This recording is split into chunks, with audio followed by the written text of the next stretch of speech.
my time. I'm on the rise, can't hold me down, I'm too fly. This is my time, ready to shine, brighter than all of the lights. Cause when it's game time, seconds away and the game's on the line. There ain't no doubt in my mind, beating the buzzer like, this is my time. This is my time. This is my time.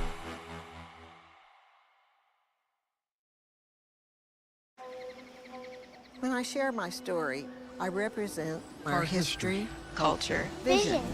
I am all of us, because our stories make us more.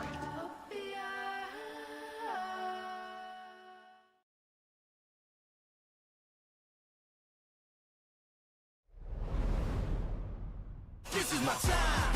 I'm on the rise, can't hold me down, I'm too fly. This is my time, ready to shine, brighter than all of the lights. Cause when it's game time, seconds away and the game's on the line.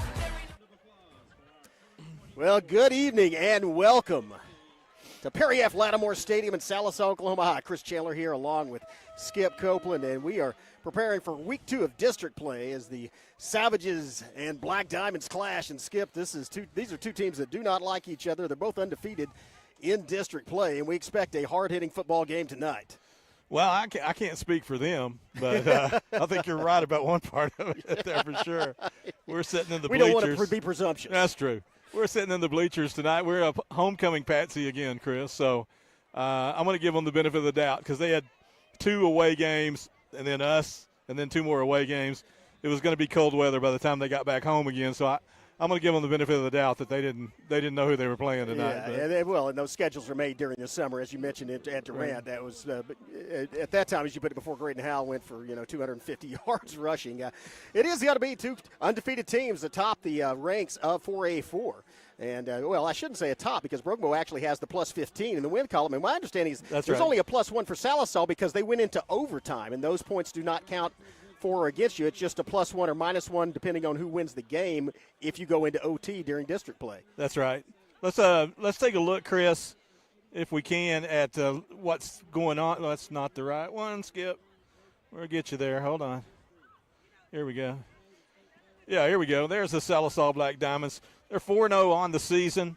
They've got a head coach that was there last year was his first year. He went 7-5 with them. He took them to the second round of the playoffs where they lost to the eventual state champion. He has an overall career record of 191 wins and 36 losses, Brandon Tyler does. But that all came at the Class A level, a few years in 2A, up and down. At Vian mostly, in 12 years I think in Vian, and then 6 years in Gore. And he had a great career there before coming here. But all of his career has been spent here in Sequoyah County. This is his second year with the Sallisaw Black Diamonds. And, last year he got his first victory over Broken Bow, 24-13, up here in this stadium. Chris, you and I called that game.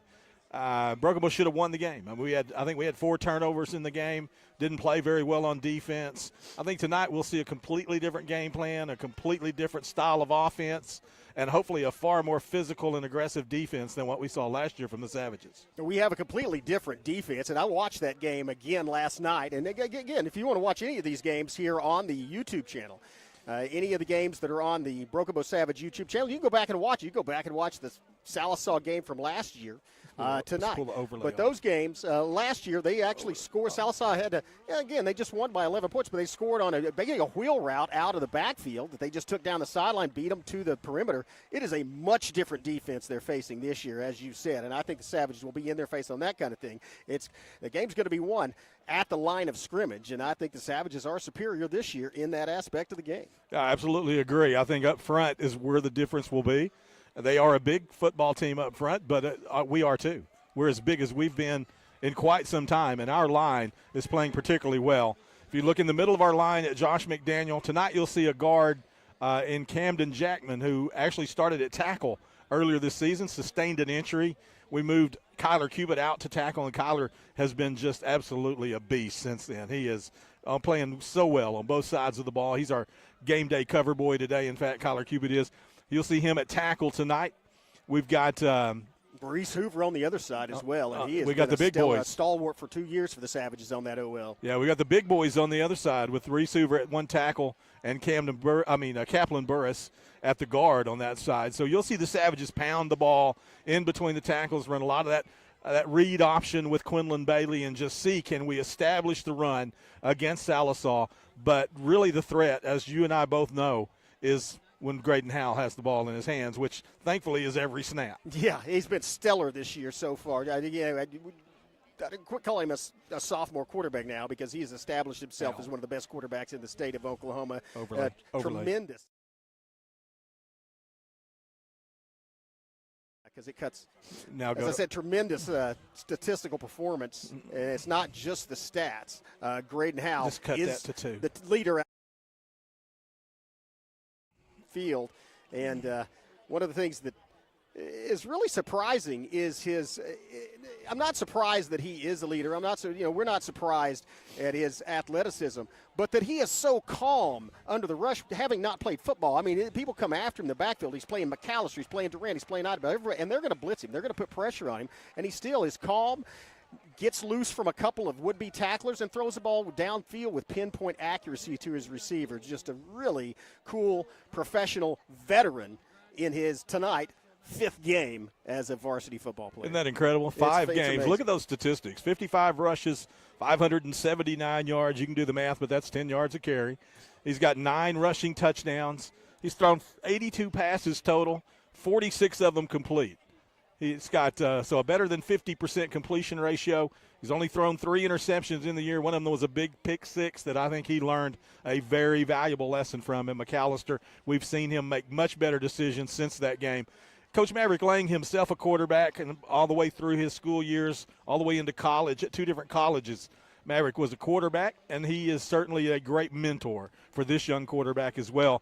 But the sophistication of this offensive scheme that Maverick brings in is really what gives Graydon a chance to just kind of exploit all of his athleticism. It's totally unpredictable. It's the Forrest Gump box of chocolates. You never know what you're going to get with a Savage offense. They may have Hal run it. They may hand it to Bailey. They may go reverse direction on one of the Z-back or overlay traps. They may throw a shovel pass to Rocky Baker or under to Williams, and they may, have Quinlan Bailey banging it through. You just don't know what's going to happen, and we haven't even seen the total offense. They said there's still a lot they have yet to install, and that's because they have to develop this offense. You get used to it. You get used to the base of it, and they keep adding on as the season gets longer.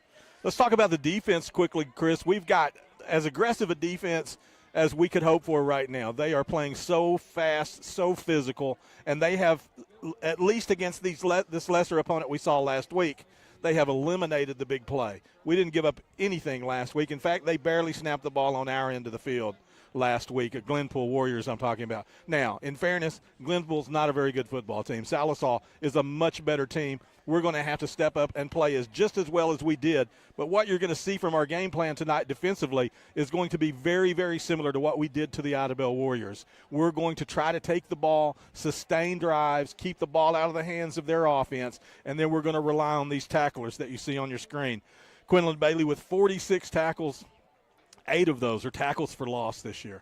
He is really playing well at that middle linebacker position, Chris. And when you consider, as you mentioned, the time of possession, we have 3 and outs. That is a truly spectacular number. That is averaging over 11 tackles per game for Quinlan Bailey. And as you mentioned, against Durant, they were in there. Against McAllister, they were in there. But Idabel scored on a play on first down and on a kickoff return. And so the defense really, the time of possession was lopsided. We're not in there that much. So Quinlan Bailey is dominating defensively out there. And the rest of the guys on that tackling chart are defensive linemen and linebackers. Champagne plays up in the secondary, but he plays up on run support. That is stellar. When you have guys that are lining up on the line leading your tackling chart, you're not letting them penetrate into the backfield. And that's what's wonderful about what we're doing up front is that we're standing those guys up, letting our linebackers fit up in those gaps and make these tackles. So you're seeing Quinlan, you're seeing Kyler Cupid and Jaden Allen out on the edge getting lots of tackles for loss as well. But the big news is just exactly how well we've been able to stop the ball at the line of scrimmage. Cale Ginn is playing it tremendously. Jackson Porter playing extremely well up front right now. Really, really doing well. We're going to take a quick timeout while we have the prayer and national anthem. When I share my story, it's about more than solving the mysteries of our solar system. I represent the curious spirit of the nation, the Choctaw Nation. I am our past. I am our present. I am our future. I am all of us, because our stories make us more.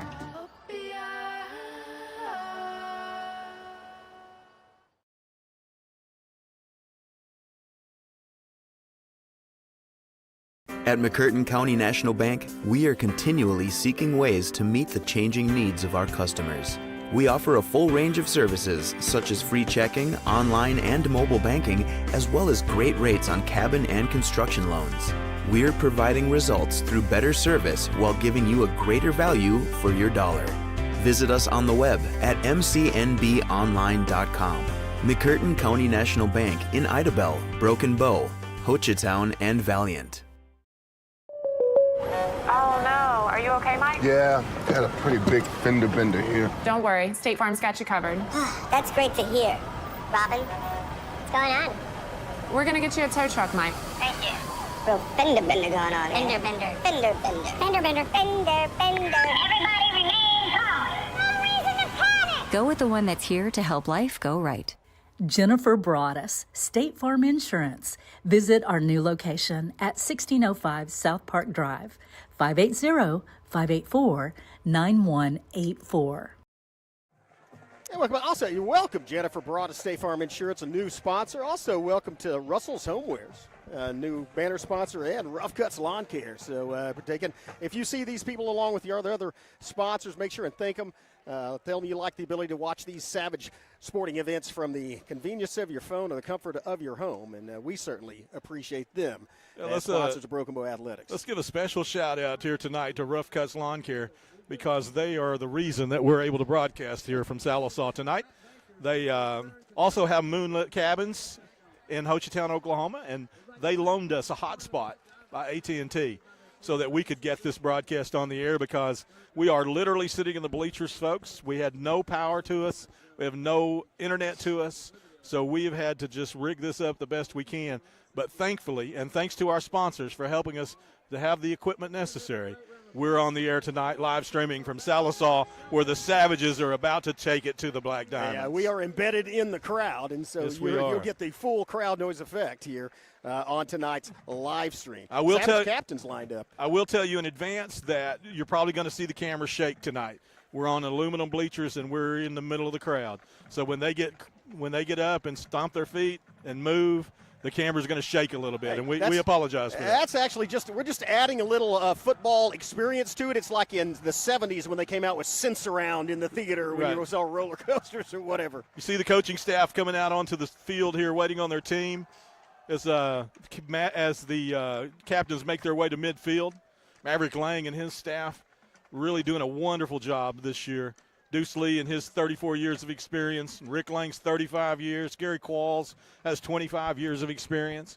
Then you bring these young guys in, Chris Pannell and Braden Jackson, Derek Hammer, Mo Skelton with the trainer. I mean, we really have a wonderful staff, great role models, great mentors for these young men. It's such a tremendous year to be a part of Savage football. As you see the captains out there, and this has been a tradition, they have, and of course, captains we've already talked about, Quinlan Bailey and Graydon Howe. Also, you see Kyler Cupid, the big defensive end out there, along with Sky Baker. And Sky Baker's become a tradition, a great weapon for the Savage offense and a threat on defense as well, playing back there in the secondary. Yeah, he really has had. He's had a couple of nagging injuries that he's had to deal with. That's why we haven't heard his name called as much over the last couple of games. Here we go. Let's see what happened here. They're not telling us who won the toss. I don't know. Did you see any indication of who? I didn't see any indication. And this is we're talking about some of the keys. Well, they're actually going to get together for a pregame prayer out there. The captains have agreed on that. Let's talk about this setting here. Get ready for your team. Broken Bow's going to receive the football. We're receiving? I don't know if we won the toss or not, but we will receive. Yeah, either way, we were going to take the football. So academic kind of on the coin toss. And that'll be a good chance to see our offense matched up against the Sallisaw defense. And make no mistake, though, we were enthusiastic about the Broken Bow offensive output, but this is a good defense, and we're playing at their place, and that is always tough. It has always been a difficult place to play. Some calls are not going to go your way here. One of the key things Brokobo is going to have to do tonight is keep their composure, because you are going to get some calls that you don't think are right, and they may not be right, but you just have to line up and go at it again the next time. Right. I agree with you. And one thing that's been notorious up here is that you get that, play into the red zone. Here come the Savages.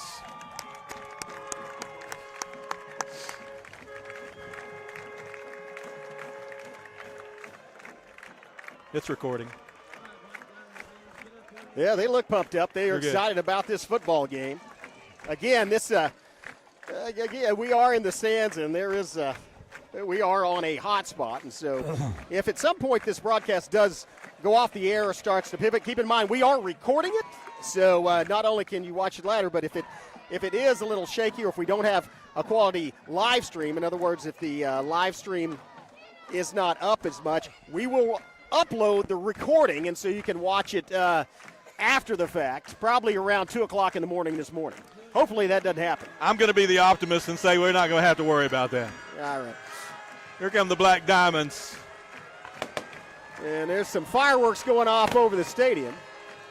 And there are about to be some fireworks on the field as the Savage offense with Graydon Howe is going to lie. Let's talk about it. We've talked a lot about our offense. Didn't discuss the defense or the offense for that matter for the Black Diamonds much, but they do have some players. They're a good football team, and one of the ones to watch is number 2. He's Cooper Cox. He's a defensive back, and he's a target on offense also out there at either a corner or a strong safety, depending on how they play. They also have Cole Mayfield, plays an outside linebacker, number 11.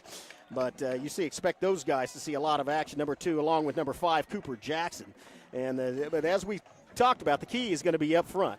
Savage line trying to move out. And one of the guys they're going to have to move out is defensive tackle. He is number 51, Caden Cohen, and he's 5'10", 275, that fire plug type defensive lineman, and those things sometimes are hard to get rid of. Tyron Tinahero is back in the middle of the field, awaiting this kick from the Sallisaw Black Diamonds. We've got Isaiah Fields and Dejon Hall also in the deep position. As well as Jacob Champagne at the 30 on the opposite side. And that has been where many of the kickoffs have gone. He's sure-handed, has about 9 fair catches thus far this season. We've seen this guy kick it deep, though, on film at least, much to his demise against the Hilldale Hornets. They returned the opening kickoff for a touchdown. Then they had a pick 6 just a few minutes later. That game went to double overtime. Sallisaw eventually defeating Hilldale last week in double overtime, but they were down 21-6 at halftime and had to make a comeback from that. Yeah, that's number 6, Brian Castor, the kicker for the Black Diamonds, lining up there. And he does like to kick it deep, and the Savages would like to get an opportunity for a return. We can skinny it down. Here's over the kick, there. and it looks like it's going to go straight to Champagne, and he's going to catch it. It's returnable to 29 to the 35. Champagne across the 35 to about the 37. About an 8-yard return by Jacob Champagne. Yeah, we'll take that field position anytime. 37-yard line. Get our offense set up. I see McDaniel in the huddle. There's Hoover and Burris. Looks like Jackman and Cupid. So our big boys are ready up front. We'll probably start the game with Quinlan Bailey in the backfield. Yep, Quinlan's on the field. There comes Graydon. You see A.J. Brandon will be in the H-back position. No, Braden Williams will be. Brandon will move to the wide side of the field. Tinahero and probably Hall. I can't tell who that is, but I think that's Dejon. First and 10 from the 37. Howell takes it, hands it to Bailey, who's straight up the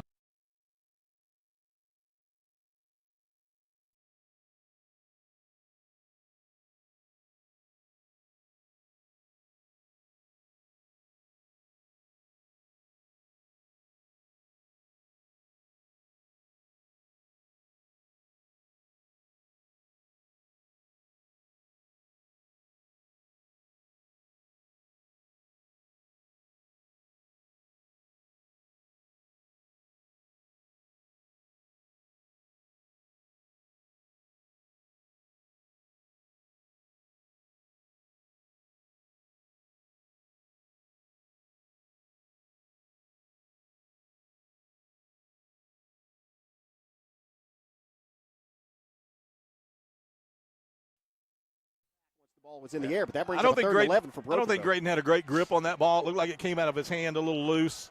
Also, remember, he's left-handed and he's rolling out to the right side over here. 3rd and 11, big play. Savages have converted on many third and outside the chain so far this season. Let's see what they have in the playbook on this one.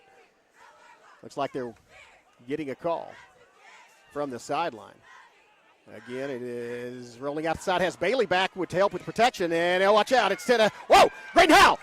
40, 45, 50. Howell still going across midfield. First down. Graydon Howell on the scramble moves the chains. I mean, that's one of the reasons that we are so efficient on 3rd and 4th down, Chris, is that you cannot stop this quarterback when he sets his mind to it.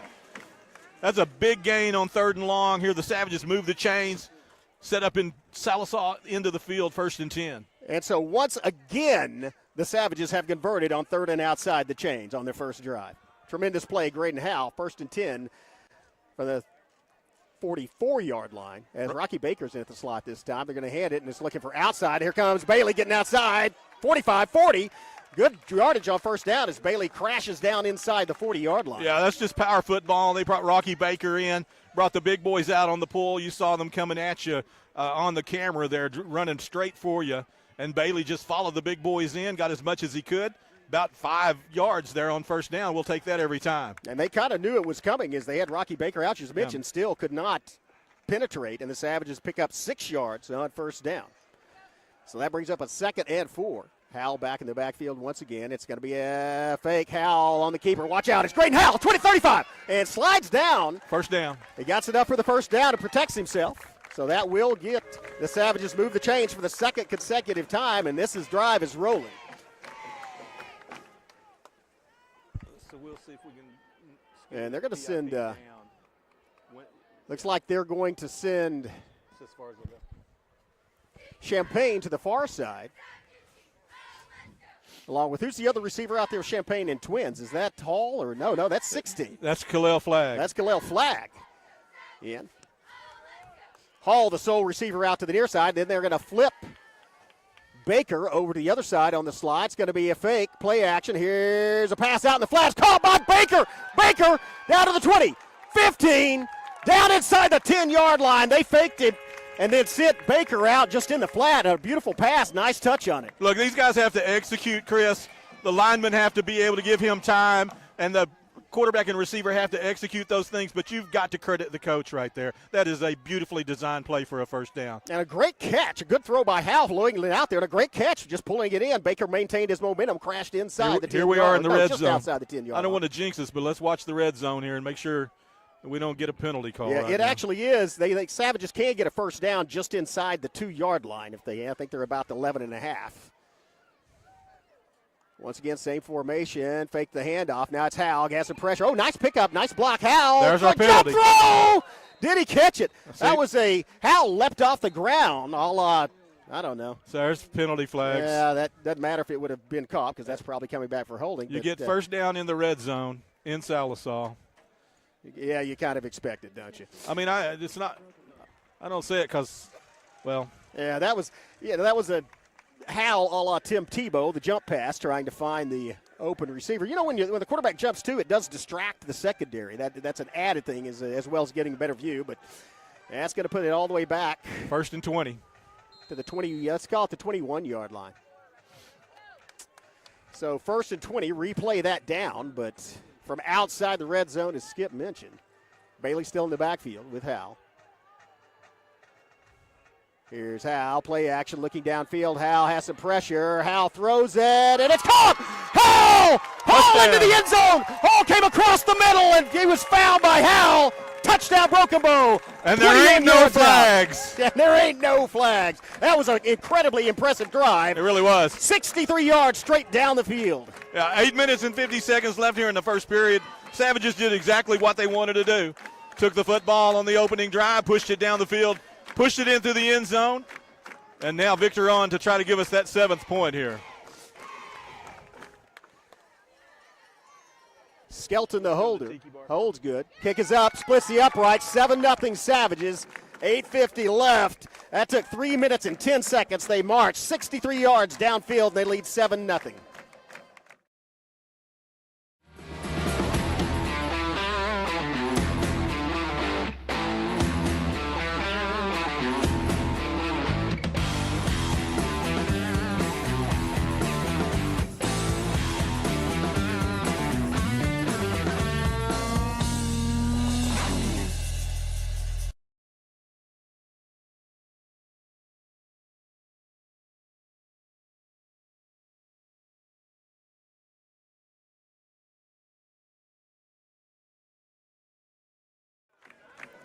They'll go back. Savages took the ball, drove it, had Bailey run it, and we had Hall on the touchdown catch. The Savages showing a lot of weapons, and Back Diamonds just couldn't handle that offensive surge by Broken Bow. No, they absolutely couldn't, and we won up front. We won in the backfield. Our quarterback did what he needed to do. Our receivers caught the ball. We moved the chains on a big third down. Beautiful opening drive for the Savages. Love the way this game's starting. Yeah, they're going to have to – the key is to maintain this momentum, have coverage on the kickoff, get the defense out there, and don't let them have good field position. And we overcame the red zone holding penalty. So yeah, we've proven to ourselves we can do it. Well, here comes Victor Silva. He usually places around the 25-yard line on the opposite side. Now it's going to be fair caught at the 30, and that's where the Black Diamonds scored their first touchdown last year on a little wheel route out of the backfield. It was not out of the backfield. It was, I think that was by number 2, Cooper Cox. Perfect. But they're probably going to try that again. They're going to try to have a little delay, send somebody out in the flat and throw it. Savages are much better at covering that kind of pass this season, though. So Savages defensively with Porter. Here's Harris at quarterback for. Looks like Porter and Ginn starting at tackle here. Allen and Cupid at the ends. You've got Champagne in the walk-up on that cheetah position. Yeah, and Allen gets a free bat into the backfield. And it's going to be wrapped up and dropped to the – that's Cupid, isn't it? Or is that Ginn? Man, he was back there before the exchange was even made. Or is that Porter? That was Porter. Jackson Porter once again getting in the backfield with a tackle for loss. That's the way you want to start your defensive series. Yeah, I'm going to have those specs. I can't see from up here. Yeah, I'm looking through my binoculars as well. Thank you. That was just some great penetration to drop the backfield, or drop the ball carrier in the backfield by Jackson Porter from the other side. And there's also a nice job of Allen getting in from the outside. Had Porter missed him, Allen would have been able to get him. That brings up a 2nd and 11. Here's a play action looking downfield. Has time to throw. Launches it. Has a man open, and it's through his hands. Incomplete. Yeah, I had a comment made to me by one of the coaches that if they have to throw the ball, we're in good shape. And that's exactly what you're going to see here is if we can force this quarterback to have to throw the ball. Yes, he is a dual threat quarterback. He has some pretty good statistics. They're definitely in a passing situation. As is Savages in the nickel right now. Champagne moves out and becomes a DB, and we've got 5 defensive backs. Harris has one back in the backfield. Back to pass. Under pressure from Allen. Thrown over, caught, but short of the first down. And he's going to go out of bounds at about the 37-yard line. That's going to bring up 4th and 3. 4th and 4, I think, yeah. Yeah, let's see where they mark him. I think they've given him his forward progress to the 38, and they do. Well, maybe not. You're right, they do. 38-yard line. That's going to bring up 4th and 3, and then we expect them to punt this deep into their own territory. If so, that's a 3 and out. That's the way you want to start it. Yeah, that's wonderful. I mean, that's really a good start to this football game. So we've got Graydon Howell back in punt return formation here. Which is something your opponent never wants to hear. Yeah, that's true. Savages probably going to look for the fake here. Yeah, just need to be alert here. Rugby style, end over end. Graydon's going to let it. Yeah, it takes a little bit of a sideways bounce, but it's inside the 25. Savages set up about their 24-yard line. Well, 3 and out. That's a great way, and the Savages not great field position, but they held the Black Diamonds to a total of 7 yards offense. Let's just stay right here and talk about them for a moment. So here we are, the Savages with 7:49 left here in the first period, already with a 1-touchdown lead. Offense back on the field now, and I think what you'll see is they'll go right back to the run again, Chris. They may have number 2, and Corey Frazier's in the backfield this time. And that gives a different look and a different dynamic to the offense because he can accelerate to the corner. Yeah, so I think you'll see the RPO, the run-pass option here. And here's going to be handoff. Frazier looking up middle, falls blockers, cuts it outside, has a crease, gets to the great jump for a first down. That's going to be a penalty. You can't jump over a player. I think it's on the block, actually. Oh, is it? Okay. I think it's on Dejon against number 11. So block downfield, but it's from the point of the spot of the foul, correct? Yes. It's an illegal block, so that'll move it back outside the chains, but they'll replay first down from about. I think it'll be 1st and 11. Yeah, from about a yard back. That was a tremendous run, though, and a great patience shown that time by Frazier as he kind of waited for the block to develop and then sprung it outside behind those big linemen and just accelerated into the secondary. So apparently it was a 10-yard penalty from the chain, so we're right back to just replaying 1st and 10. Okay. Do it over. Savages have A.J. Brannon split to the far side. Tenejero also over there with Williams in the slot. Howell takes the ball, backpedals, looking now. He launches it downfield for Hall. There's a penalty. Interference. That's defensive pass interference. Yeah. Uh-oh, we've got a player down. Oh, no. I think that may be Jackson. That's not good. And I think that's Hoover. That's not good. That's never good when an offensive line does, grippy the D. There's going to be a timeout for injury. Certainly hope he's okay. We'll take a commercial break and be back. You're watching Brokobo Savage Football on the Brokobo Network. When I share my story, it's about more than solving the mysteries of our solar system. I represent the curious spirit of the nation, the Choctaw Nation. I am our past. I am our present. I am our future. I am all of us, because our stories make us more.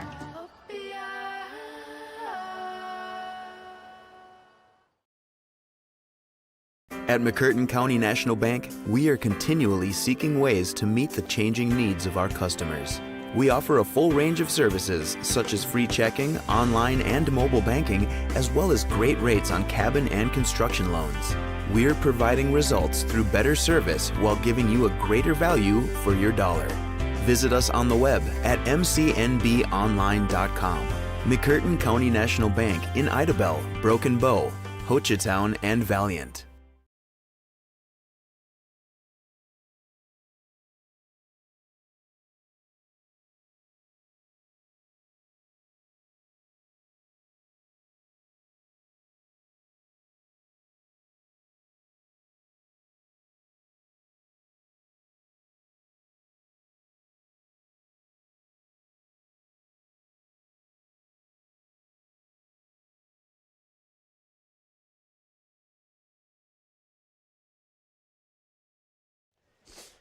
Now they're going to be breaking it anyway. Here we are.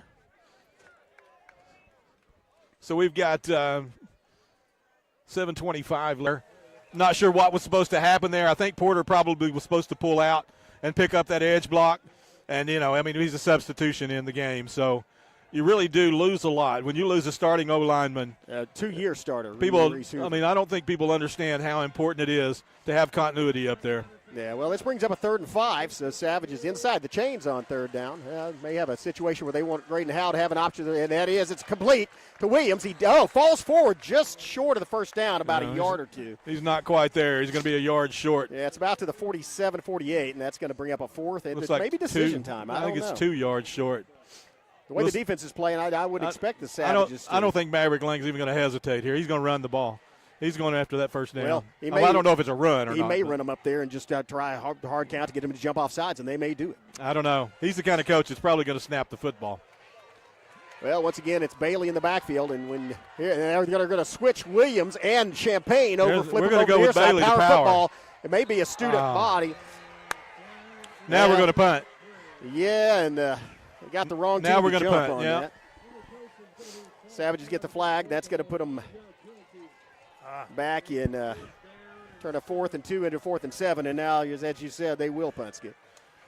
Yeah, a lot went wrong on that series, not the least of which was our right guard coming off the field with a leg injury. So yeah, well, they're going to line up to punt, and again, they got to have good coverage back there. I believe it's going to be Cooper Cox, Brock Oft, number 1 back to receive for the Black Diamonds. Savages, still 10 seconds left on the play clock, so it's going to be Brandon back. Brandon's punt just comes off his foot wrong, and unless it takes a good Savage bounce, and it doesn't, it bounces back into Savage territory. That was just a bad punt, and it took a bad bounce, and as a result, great field position for the Black Diamonds. But if the Savages can do what they did the last series, then it won't make any difference. With their backs to their own goalpost and their own end, they're going to have to do that. Yeah, great starting field position here for the Diamonds in Savage territory, in between the 47 and 48-yard line. So Savage defense with its hands full here. Need to make a big stop here on 1st down. Set the tone early in this possession. 5:04 left here in the first period. Yeah, they've got the ball at the Brokobo 47, 5:04 left first quarter. Harris in at quarterback. And it's going to be a keeper by the quarterback. He is leveled by Camden Jackman. And Quinlan Bailey. Got about a yard and then paid for it. Yeah, that was a really good play by the defense there. Quinlan fits up in that gap. They're not going to move him. That quarterback's a good runner, and he's a big fella, but he's not going to move Quinlan Bailey. And they sent Hall out there. The object was to have him look for Hall on the corner, and it was a delayed keeper, and they didn't bite on it. They stayed home and made the play. It's going to be second. Let's call it 8, giving the benefit of the doubt, 2 yards. Harris, handoff. No, keeper by Harris once again. Gets more yardage this time before he's leveled once again by Bailey. But after another 2 or 3 yard gain. Patrick and Allen making that back pay off of that fake out there. That's what we want to do. We talked about it this week in practice. Be physical on every play. Carry out the fakes. Drive them into the turf. Make them pay. They take a lot of guys and go both ways, Chris. We're going to try to tire them out. And physical football. This is a passing situation. They have substituted their backs for a receiving core. Expect a play action or just a straight drop back pass, and that's what it is. Straight drop back pass. Here comes the rush from the edge. Goes across the middle. Great defensive play. Beautifully done. That is Isaiah Fields once again. He is a stellar defensive back. Yeah, how much better are our cornerbacks playing this week as opposed to what they started the season with? I mean, really making a tremendous effort. Working hard in practice, and just that was like a glove, Chris. Isaiah was right there. That was textbook play. He read the quarterback's eyes, got his arm around the back, and reached in front and knocked the ball down. Big fourth down here. They're going to go for it. I don't blame them. Well, they're in no man's land right there at the 42. Yeah, they are. Back to pass once again, looking, and throws it down the middle. It is caught for a touchdown, and that is going to be Cooper Cox. On the flag, on the post route, and he just outran the coverage. That was, I think, a Tinajero on coverage. Just got beat. Yeah, he just got behind Tinajero and outran him to the end zone. They're going to have an opportunity to tie the football game here with 3:49 left in the first period. So instead of turning the ball over on downs, on fourth down, Sallisaw converts, and are they going for 2? No. Swinging gate. It is their kicker in there, Castor. So number 6, Castor, the kicker in. So now they'll go over to form extra point. Savages have yet to block. Oh, no, they blocked 1 extra point. May get an opportunity to get another one here. Let's see what happened. Low snap, and Baker almost got a hand on it. Did he get a hand on it? Nope. It goes up and through. So tie ball game. 3:49 left first quarter. Your score is 7-7. Savages will receive the football when we're back from these messages you're watching. Brokobo Savage Football on the Brokobo Network. Oh, no. Are you okay, Mike? Yeah, got a pretty big fender bender here. Don't worry. State Farm's got you covered. That's great to hear. Robin, what's going on? We're going to get you a tow truck, Mike. Thank you. Real fender bender going on. Fender bender. Fender bender. Fender bender. Fender bender. Everybody remain calm. No reason to panic. Go with the one that's here to help life go right. Jennifer Broadus, State Farm Insurance. Visit our new location at 1605 South Park Drive, 580-584-9184.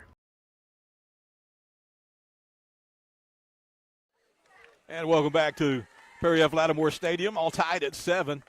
Big thank you to our newest sponsor, Jennifer Broadus, who's got a new office going in on South Park Drive. And she has stepped in as a media partner with us this year, Chris, and we so much appreciate having her join the broadcast. Thanks again to Rough Cut as well for helping us get on the air tonight. As to our other sponsors, we'll talk about those as the night progresses. And Savages need to take the ball and take back some momentum here. Got a pretty good return.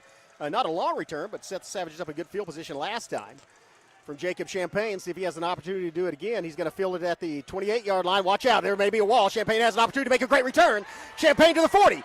Cuts back to 45. Champagne to midfield. Champagne into Black Diamond territory. A great return by Jacob Champagne following the blocking. Good wall set up by the kickoff team, and Savages have the ball at the 43-yard line. Yeah, now it's us with a great field position. Let's get the offense back on, make up for that lapse on defense. We thought that the possibility would be that it might be a high-scoring game tonight. So if that's the case, we need to keep the offense rolling, not give it another opportunity. 43-yard line of Sallisaw. Savages offense. If Savage offense will set up 43 yards from pay dirt, and again, we mentioned we've seen kind of the same. We really haven't seen anything vastly different from what we've seen earlier in the season. But Savages have been playing power football. This time it's going to be Frazier in the backfield. It's going to be a handoff. Frazier looking for running room. Frazier stutter steps, gets outside, and Frazier's. I think that His crowd yelling for a horse collar tackle, and it looked like he might have had a hand down the back of the jersey. No call, so it's going to be a gain of, let's call it 3, and brings up a 2nd and 7. Frazier again showing some patience as he didn't try to force it. Cut inside and then took it back to the corner and tried to cut it up. Couldn't get the corner to cut up, but did manage to pick up 3 yards. 2nd and 7. Trip split out to the far side. Frazier in the backfield with Howell. It's going to be play action. Howell looking back. Howell rolling out to his side. Howell throws it. It's caught. Caught by Brandon. Brandon running with the football. Blow him dead, guys. Oh, Brandon pulled down, but not before he gets across the 40-yard line. And that's going to be a first down. I'm not sure it is. I think it might be a yard short, I think that, yes, forward progress was right at the marker, but he's a yard and a half they're short. Going to mark him on. They're going to mark him right on the 35-yard line. So that's going to bring up 3rd and, let's call it 1. It's 3rd and a long one, short 2. Again, the Savages do not have the power package. They do have Rocky Baker in at the slot along with Brannon at the Y, but they have Frazier in along with Graydon Howe. Now they're going to flip Brannon and Baker across to the other side. See if they have numbers. It's handoff, and it's just power football. Frazier follows him first down and more. Watch out, Frazier to the 30, 25, and that was just power football. They flipped Baker across to the other side with Brannon, and they just blew them off, blew the Black Diamonds off the line. Frazier followed them, made a nice cut, and got the first down on that play. Savage is going to, well, hang on. We are at Sallisaw, so expect it to come back. Yeah. There's some. Yeah, I mean, this is a notorious. Holding against Broken Bow, so they're going to move that one back. Replay 3rd down, but from. Well, where was the holding call? Yeah, that's a very good question. Yeah. Yep. They're going to move them back outside the chain, so Savages once again facing a 3rd down, and, it was 3rd and 2, and now it's 3rd and 14. Yeah, okay. 3rd and 14. 3rd and 14. Savages have converted that twice this year on exactly that at Durant and against Idabel. Clock on the move. Trips to the near side. Howell rolling, has Frazier back to help blocking. Great protection all day to throw. Watch out. Howell's running. 40, 35, 30. Graydon Howell, 25. Graydon Howell, 10, 15. Howell dives forward. First down, Broken Bow. Got to scan the field for a yellow flag. I don't see one. So here we are with a red zone possession. A great run that time by Graydon Howell. Man, Chris, the acceleration on this young man is fascinating to watch. And his movement, it just seems, I mean, it is graceful and seamless as he just changes direction without losing any speed. And that was all great. And once again, they convert on 3rd and 14. Here we are in the red zone, though. Keep your fingers crossed. Well, last time they got moved out of the red zone and then scored. Keep in mind this drive started off. All back over now. We'll see A.J. come back in for Champaign. Yeah, let's call that a gain of 1. Brings up a 2nd and 9. Same formation. And they're going to send Brannon split out to the far side over there as the sole receiver split out wide. They have Williams in the slot. And they have Hall and Tenejero split out to the near side. Howell in the backfield with Frazier. They're going to flip Williams across to the other side, the near side. And now it's going to be a fake play action. Here comes Howell. Watch out. Howell's rolling, looking. Howell running. Howell to the 10, to the 5. Did he get in? No. He did get a first down, though. Yeah. He did get the first down. He didn't get in the end zone. Yeah, Graydon Howell just seemingly gliding, and he is gliding. It doesn't look like he's straining or running fast, but he's moving faster than anybody else out there on the defense. He's coming off. We're going into the Wildcat here. We sent Bailey and Bentley Brown on, so you're going to see a direct snap to Quinlan Bailey here. We're going to try to power the football into the end zone from the 1 yard line. And that's part of beating them up and playing the end zone. Yeah, exactly. It's power. Timeout, Broken Bow. Yeah, there is a timeout on the field. We'll take one as well. Take a quick break and be back. You're watching Broken Bow Savage Football on the Broken Bow Network. See you in 30. At McCurtain County National Bank, we are continually seeking ways to meet the changing needs of our customers. We offer a full range of services such as free checking, online and mobile banking, as well as great rates on cabin and construction loans. We're providing results through better service while giving you a greater value for your dollar. Visit us on the web at mcnbonline.com. McCurtain County National Bank in Idabel, Broken Bow, Hochatown, and Valiant.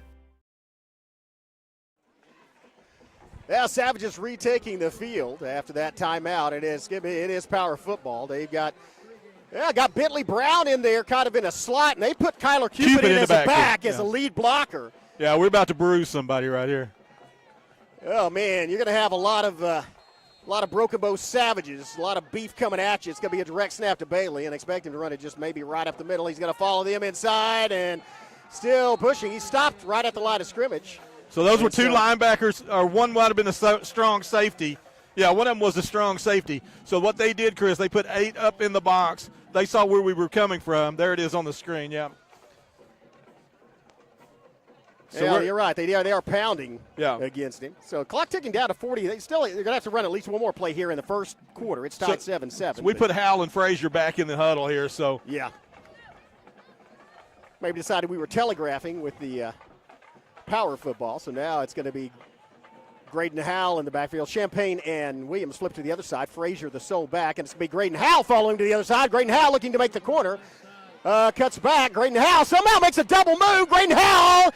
Did he get in the end zone? Fell forward at about the 1, and that's where he's going to be marked down. It's going to bring up 3rd down and goal from the 1-yard line. We're going to see it on the other end of the field, however, because that's the end of the period.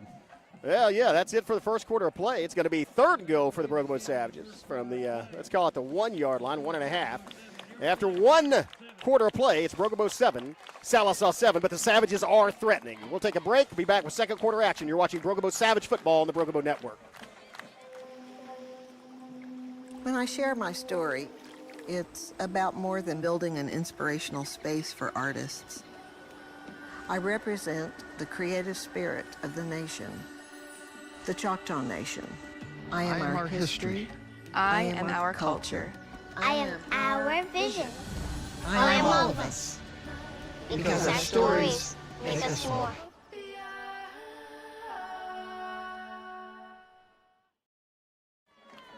Welcome back. See the Savage offense and the entire Savage team walking down to the other end of the field because if you wanted to minimize the space you have to walk, skip, that's the worst place to Snell. It's going to be Hall and Tinajero split out to the far side. Bailey in the backfield with Howell.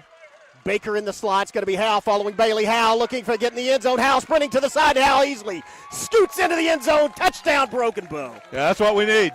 If you're going to win a district championship, you have got to be able to put the ball in for 1st and goal from the 1-yard line. And you're right. Maverick Lane did not hesitate. No. He kept him in there. He sent the play, said, let number 4 run to the corner. And great blocking because he really didn't have to sprint. He had a lot of blocking and a path to get to the corner. He had to outrun a couple of guys, but he did it. I said when that last possession or the last series began, we don't care if it takes 4 plays as long as we wind up in the end zone. That's what it took, but here we are. Yeah, it's pressure of you. And now it's a Silva.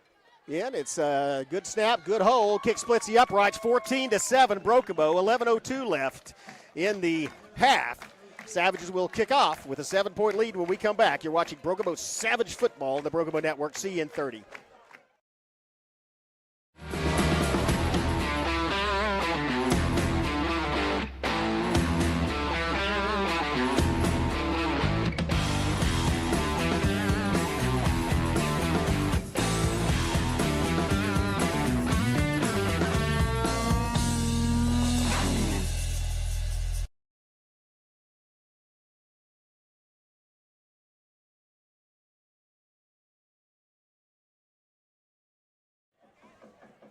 Welcome back. Savages have taken the lead. Again, that was set up. They started that drive on their own on the Sallisaw 43-yard line. A great return by Jacob Champagne. Good job by the kickoff return team of setting up the wall, and Champagne took advantage of it.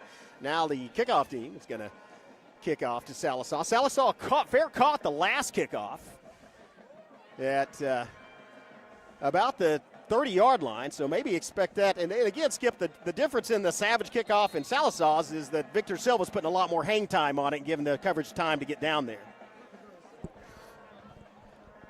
Let's hope he does it again.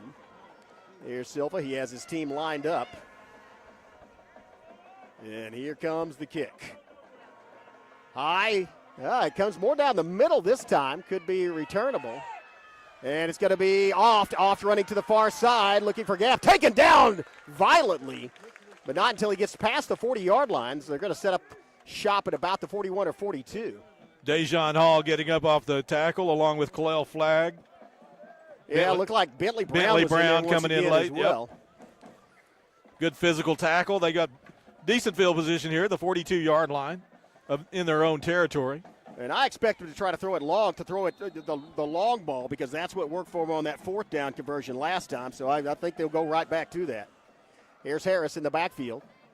Fake handoff. Here throws the ball's on the ground, and it looks like it was recovered by Sallisaw. Yeah, the quarterback got the ball back, but that's a loss of down, so we're going 2nd and 12 now. Yeah, Jackson Porter getting in there. And so that's going to set them back. Again, that was just Harris dropping the ball. It wasn't on an exchange. He just had it in his hands and let go. Maybe he was trying to switch hands with it or tuck it, but for whatever reason, he dropped it. 2nd and 12. In the pistol this time. Harris hands it, run up the middle, and he is taken down and crushed. Well, not taken down, knocked back, but that's Brock off. He was met at the line of scrimmage and pushed backward. Yeah, Quinlan Bailey again just fitting up in the gap. Tackles standing their guys up. So you got Ginn and Porter up front, standing guys up.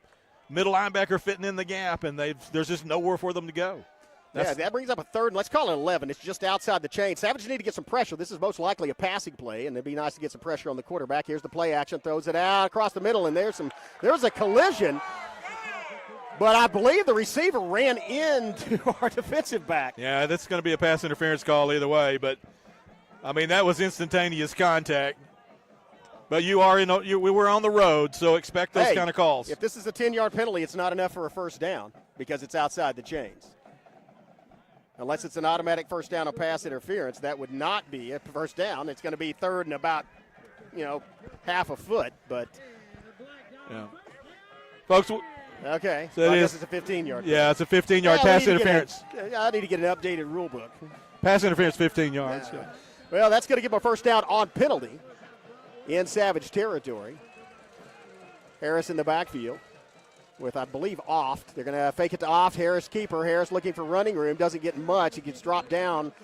And the ball went off. He lost the football. I think the Savages have it. Let's see what the call is. They lost that football. Did he get back on it? No, we got on it. They're going to say down by contact? Yeah, I guess they did because we covered the football. We came up with a football. Yeah, it's a gain of 4. And the 2 yards of that was on the fumble. Well, on the keeper. Harris gets 4 yards, brings up 2nd and 6. Savages lead by 7, 9:22 and ticking left in this half. Harris back in the backfield with Oft. Here's the snap. Here's Harris on the keeper, and he's dropped out of the backfield by Allen. Allen penetrated, didn't fall for the play action, and dropped him in his own backfield. Yeah, Jaden Allen with a great play, staying home, trying to seal that edge, didn't go for the fake. Made the great tackle in the backfield. Another tackle for loss for Jaden. Having a great senior year. And that puts them not outside the chains, but another big 3rd down, 3rd and 10. Savages need to not, I don't know what you do. Break on the ball, I guess. Obvious passing situation, and I expect them to do that. Back in the pistol here. Maybe try to get another pass interference penalty. Dropping back. He's under pressure. Scrambles. He's still going. Dropped down. Did not get close to it. Dropped it about the 38-yard line. That brings up 4th, but about 6. Pretty similar situation to what they scored on earlier. 4th and 7, 40-yard line roughly. Only they're a little closer this time, but it's pretty much the same situation we saw the touchdown on before. Yeah, Savages need to get through. Of course, this is later in the game, and it looks like they are tiring a little. Savages getting in there, getting pressure on the quarterback. Let's see what happens this time. They are going to send Twins out to the near side. So far, the Savages still just rushing 4 rushers. Looks like we might be bringing Champagne off the edge this time. Yeah, Harris in the back, and they're sending Off out of the backfield, and it is going to be Champagne from the edge, and he drops him. He is sacked. Champagne, along with, is that Ginn in there? Who was that? That was Jacob Champagne off the edge. He's the guy that made the tackle. Along with Ginn on the other side, and that was just a pressure from the backside, ran down the quarterback. Yeah, that was a wonderful. We were rushing 4, Chris, up until that play, and then all of a sudden here comes Champagne and off the edge. Nobody blocked him. He was able to get there. He had some help at the end, but that was Jacob Champagne forcing that play. Champagne delivering pain to Harris and the Black Diamonds as he drops them in their own backfield, gives the Savages back the football, conversion on downs, 1st and 10, Broken Bow. This is when you can take charge of this football game. 7:55 left in the half. You lead by 7. You go stick it in the end zone, and you can put them on their heels. Yeah, this is an opportunity for us to get another touchdown going into the half here. So, and it's going to be a handoff. Bailey coming to the corner. Bailey looking for running room. Scroop gets past one would-be tackler, but not two more. And Bailey was trying to run it to the quarter out time, and that was just good penetration and not good blocking by the Savage. Yeah, I mean, that's not his game, Chris. Laterally running is not his game. We want him running north and south, trying to be downhill. We'll see what we've got on second and outside the chains here at 12 and a half yards. Yeah, see what Maverick draws up. That's going to bring up 2nd and 12. Savage is getting signals from the sideline. Quinlan's good at so many aspects of the game, but moving laterally is not what you want him doing in this situation. Yeah, Tenahero split out to the near side, and they're going to go ahead and put Brandon in the backfield. So Brandon going to be back, and it's going to be a pass back to Graydon Howell. Watch out. 40, 45, Howell to the 50, Howell to the 45, Howell all the way past the first down marker to the 41-yard line, and that was a pass from A.J. Brennan to Graydon Howell. Here's the interesting thing about it. It didn't fool anybody. The defense stayed at home. They were right there. They just still couldn't tackle him. You know what's coming. You just can't do anything about it, and that's Graydon Howell with, I think, his first reception of the season. Turns it into a first down for Broken Bow. I believe you're right. That is his first reception of the year. Savages move the sticks. Keep this drive going, 42-yard line of the Black Diamonds. And now it's going to be Frazier in the backfield with Hal. They're going to flip Rocky Baker across the far side. And they're going to hand to Frazier. Frazier straight up the middle looking for running room. Doesn't get much. Yeah, there just wasn't much there. That read option is really Sallisaw's doing a good job up front, filling in the gaps, keeping things that, in perspective for them because they know if we try to run, it's got to be between the tackles there. So the Savages are going to have to continue to try to get to the edge here against this team. And this is interesting as they get the play called in. They have, I believe, the two freshmen. They have Flagg and Hall split out to the far side. Frazier in the backfield alongside Howell. And then Williams in at slot. Brandon in at Y. Here's the fake play action. It's Howell in the backfield looking downfield, throws it out in the flat. It's caught by Williams, and Williams eludes one tackler and then gets down to about the 38-yard line. That's going to bring up 3rd and 7, 3rd and 6, something like that. 3rd and 7 is a manageable down and distance for this offense. Rocky Baker back in. Savage is bringing a receiver off as well. Tenahero and Brandon here on the wide side. Sky Baker, that's Dejon Hall up top. On the far side, yeah, that is Hall. And so Baker checking in, and he is going to be in the slot. And this time it's Frazier in the backfield with Hal. Frazier running this way. Hal rotating this side. Hal looking. Hal scrambling. Hal to the 40. Hal to the 35. Hal spin move. Dives forward. Gets the first down. Graydon Hal with the spin move got enough to move the sticks once again on 3rd down. Savages continue this drive. Twice, that's Graydon Howell moved the sticks once on a reception, then that time with his legs on scrambling out of the backfield. I mean, once again, Chris, if you're going to design the run-pass option, you want to have a quarterback like Graydon Howell. Because he was looking to pass the ball right up until the time he stepped across the line of scrimmage. And then he made a great move to get the ball past the chains. Just whirled like a dervish right there at the point of contact. They didn't get a good shot on him. As a result, he picked up the extra 2 yards he needed to move the sticks. Savages 1st and 10. Frazier's still in the game. Baker's still in the game. Yeah, they're going to flip Baker off to the far side, and then they're going to hand the ball. And Frazier following Baker. Frazier gets to the corner, 30, 25, makes a move at the 25, gets all the way down almost to the 20-yard line, and he just followed the blocking that time. That's a nice pickup on 1st down for Corey Frazier. That's about 8 yards. And he has done a great job of staying in behind the blocking, being patient, then cutting and accelerating when he needs to. That's a 9-yard gain on 1st down. I think we're tiring them out. Yeah, the Black Diamonds looking for the penalty there at the end of that play, but that was just good blocking. Also looking for oxygen as they look exhausted by this Savage offensive line and a nonstop assault from the Savage offense. Time of possession has to be about 80% Broken Bow. I would agree with that. Yeah, it's at least 3-1. So once again, 2nd and 1. Oh, Power rush. Hal shovel pass. Oh, Hal shovels it to Frazier, and that is a 1st down.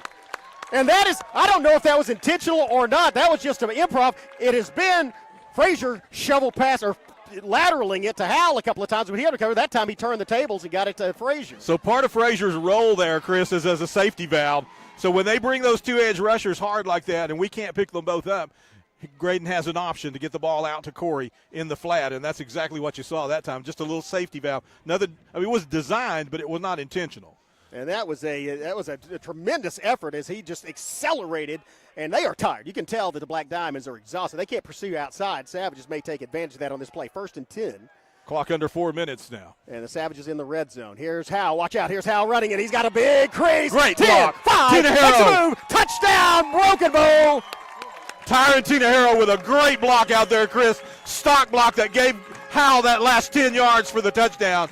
Graydon looked for the open field, found the space, and you just can't tackle him in open space. And he is so quick. And again, great downfield blocking. Savages, man, they looked like they had the Black Diamonds twice. On 3rd down, the Savages convert. And I guess that's another conversion as it's a touchdown. That's so true. Howell goes in for 6 points. Here's Victor Silva to try to add the one. The snap's good, holds good, kick is up. It's almost automatic, and the Savages lead 21-7. 3:51 left on homecoming night here in Sallisaw in this first half. Yeah, outside of a 42-yard touchdown pass, the Savage defenders have played extremely well tonight. But really, the hat's off to this offense. They have done everything right. Despite losing one of their starting offensive linemen, they have really been effective both with the ground game and establishing the run, giving that run-pass option to Howell. But when you have Graydon Howell with his hands on the football, you have an opportunity to score on every play. That's what we're seeing here tonight against this team. This is an unbeaten football team. They are 4-0. They went to the quarterfinal round last year, and they think they're better than us. They scheduled us for homecoming. They're down 2 touchdowns with 3:51 left in the half. I'm not sure they think they're better than us at this particular junction. They thought they were. They thought they when were. They scheduled us. Yeah.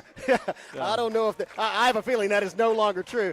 Man, we need to print up T-shirts with number 4 of them and put "How does he do that?" on Yeah, it. that's good. That kid is amazing. I've said wizardry, and I think it is. It is just magic what he does on the football field. Well, the Savages lead 21-0. And kind of have the Black Diamonds on the rope. This will be the opportunity to, again, don't give them good field position. Don't let them break it to you. But this is a chance to take over, get the ball back. Savages have all 2 of their timeouts left. And you can stop them here. You can take over this football game. And here's Oft handing it off, and it's going to be reverse on the kickoff. Oh, great open field tackle. Isaiah Fields kept with him, grabbed him around the ankles, and pulled him down. Another solo tackle in the open field by Isaiah Fields. Yeah, it was a good play by Isaiah. Bentley Brown getting there for support at the last minute as well. He wasn't going to break that long, but the Savages did a good job. That was a little quick reverse on the kickoff, and the Savages did a good job standing in their lanes, making the tackle. Now, the Black Diamonds with 3:46 to work with here. Let's see the Savage defense come on. We need a stop here. And we'll take this lead into halftime, or we'll take another offensive possession with another chance to score. Well, if they throw it, and again, they may try to throw it, and if they do, we have an opportunity for a pick 6 because they've thrown it. Well, if they try to throw it and they don't complete it, they'll slow the clock down for us as well. We'll get a Right. chance at another possession. Well, Harris with its receiver split near the line of scrimmage. Everybody's there. It's going to be rolling out to the far side. That's a hole. There it is. There's a huge hole. Yeah. As the pass is complete downfield, but not gonna matter. There is a flag on it. Yeah, if you're going to tackle Jaden Allen in the backfield, that flag's got to come out, and it did. Yeah, our edge rush tonight has been so good. We've seen it from Champaign, from Cupid, from Allen. They have no choice but to try to hold us if they're going to stop us because we're getting to their quarterback. And Allen, that's the thing about Allen. The bookends. You have Allen and you have Cupid, and they are Cupid is huge. I mean, for a big guy, he is so fast and so quick, and Allen is just a burster. He ran down the quarterback from the opposite side last night. Yeah, that's the thing about this, a 10-yard penalty from the line on this play, a hold in the backfield. So it's going to be first down and 20. We'll replay the down, but now they're in an obvious passing situation. And we're moving them closer. Why is the clock still moving? Looks like we got a rush. Well, it looks like we got 5 coming this time, Chris. Nope. Here comes Cupid, though. Watch out. Forcing Harris to the sideline. He throws it. It is complete, and he scampers out of bounds at about the 43, so almost back to the original line of scrimmage. That does stop the clock. Well, we're a long ways from the play, but he's on that sideline. Are they taking a timeout, or is this a sideline warning? What is this? The referee is pointing to somebody, and I don't know if it's from this angle, I can't tell if it's a player, a coach, or their sideline. I don't know what's going on here exactly. Well, the referee is over there, and he called a personal foul against Broken Bow. Well, that's going to help them. That's the second first down they've had by penalty. We expected that, though, when we came up here. We talked about it. So. Yeah, we do. You got to overcome these penalties. That's part of the game, unfortunately, when you're in Sequoia County. And it's not just here in this stadium. We've played in other stadiums in this county. Well, that's going to be in the first and 10th, the Savage 42-yard. They may take a shot at the end zone here. I think they have the Savages on their heels. Let's see what happens. That's going to be a handoff. George's one by a tackle, but doesn't glue the other ones, and he's dropped to the ground. There were several Savages back there. It's Cooper with the tackle. Bailey in there as well with an assist. And Rocky Baker came flying through there. The entire forcing unit, all 7 of them were in on that tackle. That's a great play. They went backwards, Chris. So that brings them outside the sticks. It brings up a 2nd and 12. I think they will try to throw it after that. Yeah, they will. The Savages need to get a pass rush. As it's going to be alone in the backfield. Harris looking to throw, launches it, long pass. Savages, Isaiah Fields! Oh, great. He became the receiver and was going for the ball. He read that perfectly and had 3 steps on the receiver. Yeah, the ball would have been thrown to the inside a little bit. He would have picked that off. That was a great coverage again. Isaiah Fields doing a great job tonight. I know he got flagged once tonight, but I don't think that was a penalty either. He's doing a great job in coverage. Beautiful job. And a great job of anticipation of what that play is going to be. He knows the situation. He knows where they're at in the field and how much time. Well, that was an empty set in the backfield, so everybody knew it was a pass before the play was ever snapped. Now they have Hall in the backfield. We're going to give them 5 here. Yeah, they're going to get 5. Sorry, Hill. I said Hall. I meant Hill. So we're going to give them 5. So from 3rd and 12, we'll get to 3rd and 7. And I should clarify, that's Kenyon Hill. There were 2 Hills that play running back, and that's Kenyon Hill. Elijah Hill's 34, Kenyon Hill 33. They're going to go trips here into this boundary. I think Hill may be in there as a safety valve for Harrison. No, he's going out in the he's flat. on He's the wheel running out route. in coverage. There it is. There's the ball. Savage football. A tremendous ball by Kyler Cupid. Or was that? I think that was Cale Ginn, wasn't it? Oh, no, I think that was actually, that was 15. Back in the ball game. Wow. What a tremendous play defensively by the Savages. They've got the football back. 2 minutes and 38 seconds left here in the half. That was a wheel route. That play was open, but the Savages with that edge rush, which has been effective all night long tonight, forcing the fumble. We get the turnover. Great setup for us here from the 49-yard line in Diamond territory. Welcome back to the Savage defense, Corey Nocum. That was a huge blow, and there's a lot of time left, especially considering the explosiveness of this Savage offense. That was a brutal blow in the backfield. 1st and 10, Broken Bow at the 49-yard line. It's going to be Frazier in the backfield. Savage is going to go for the throat with right Hal. And it's Hal rolling out to the side. Pump fake. Hal launches it. Yeah, Has a man open. It's thrown. Oh, Tinahero with the catch. Oh, no, it bounced off the ground. Tinahero did a good job. It was underthrown, adjusted back to the ball, just couldn't haul it in. Yeah, it bounced off his chest, really, first. But that's where we were going. I know Maverick well enough at this point. He was going vertical on that down. He's looking for the throat right here. So that doesn't take much time off the clock. Still 2.5 minutes left. Savages have 2 timeouts. Lots of time to score. Graydon looked like he was a little off balance trying to throw the ball that time. It was not the prettiest of plays, but it still should have been executed. A little off balance or a little late because Tinahero had 3 steps on the defender. Yeah, it was a pump and go. Here comes Frazier looking for room up the middle. Doesn't get a lot, but gets across midfield. And so back past the line of scrimmage and back inside the chains. I think that should be at the 48-yard line. Let's see where they mark it. It is, 48-yard line. That's third and a long 9. Again, 3rd and 9. The line to gain is the 39-yard line of the Black Diamonds. So they have Hall and Flag split out to the far side. Yeah, we're going to throw the football. And they've got A.J. Brandon split out to the near side. Yeah, we got trips. Rocky Baker out there split. Rocky Baker split wide. Back to pass. Blitz is on. Pressure's on. And just throws it out of bounds. That's a good job. Would that be interference on Frazier? I mean, against Frazier, I mean. Well, that was they put pressure on Hal, and they knew we were going downfield, so a good job by their defensive unit to get back there and not let that set up. Brings 4th down. 1:47 left in the half. Savages lead 21-7. The ball was within 3 feet of a running back. I don't know what the crowd thinks is an intentional grounding. Well, it's Sallisaw. That's true. So it's Brennan back to punt. Here's Brennan with the Long kick, and Brandon just buries it. It's going to be fielded off, looking at it. Go inside the 10-yard line. Downed by Hall at the 5-yard line. Yeah, I'm not sure they're going to come out throwing on this after that last series. They may kneel it and try to run out the rest of this clock. Yeah, I don't know about that. I don't know. I mean, I do think they'll run the ball, but I don't know that they're necessarily going to try to give up here and go to the locker room. But it might be the smart thing to do with the way our defense is playing. Yeah, keep in mind they do get the ball in the second half. That's right. Savages elected to receive. Anyway, they received it, so second half kickoff will go to Sallisaw. Well, they do have Brock Oft in the backfield with Harris, but they also have Jacob Champagne looking like he's about to blitz in from his end. He does. Jacob Champagne takes off, and it's Bailey making the tackle after about a 5-yard run. Okay, his helmet came off, so he's going to have to come out of the game for a play. That's the quarterback. And so good tackle by Bailey in the open field, but not before gives up about 5 yards. And then again, they are playing a little bit of prevent. So I'm not sure I understand why the clock is – there we go. He's winding it.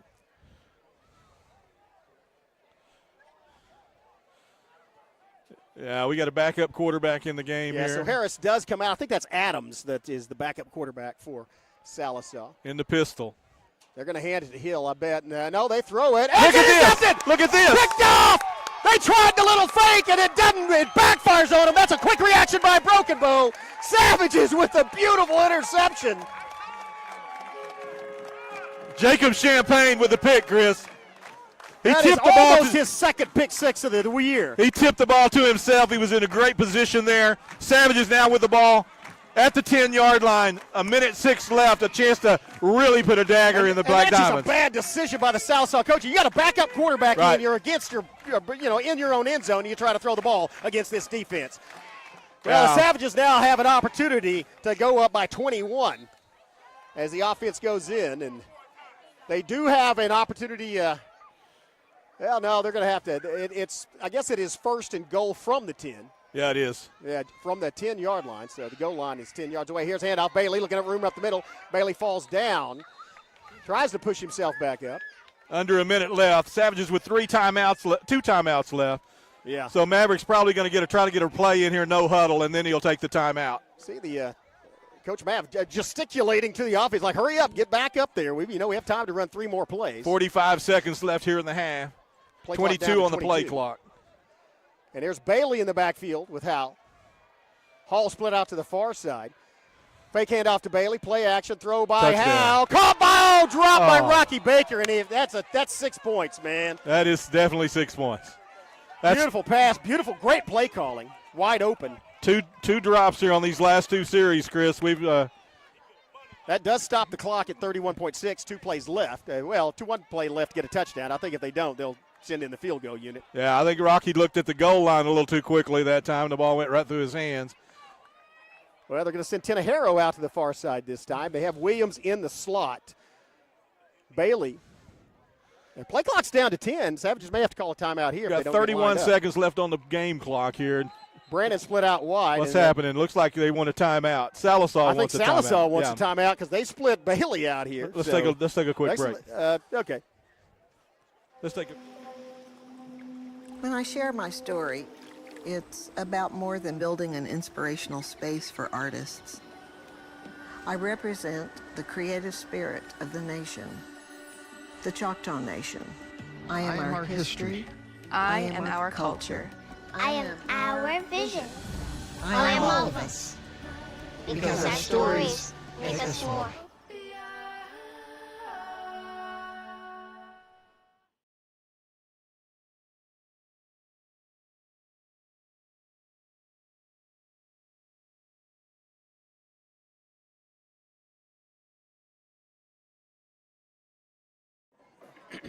Welcome back, Savages. Talking things over there in the offensive huddle is they have either 1 or 2 plays. They have first and goal from the third and goal from the 9-yard line, and they have an option of Hal running in there. They may want to widen the field and give Hal the opportunity to run, or force them to cover all those receivers. Well, we've got 31 seconds left, 2 timeouts, and 2 downs to work with. We're going to get in the end zone here. Bailey in the backfield with Howell.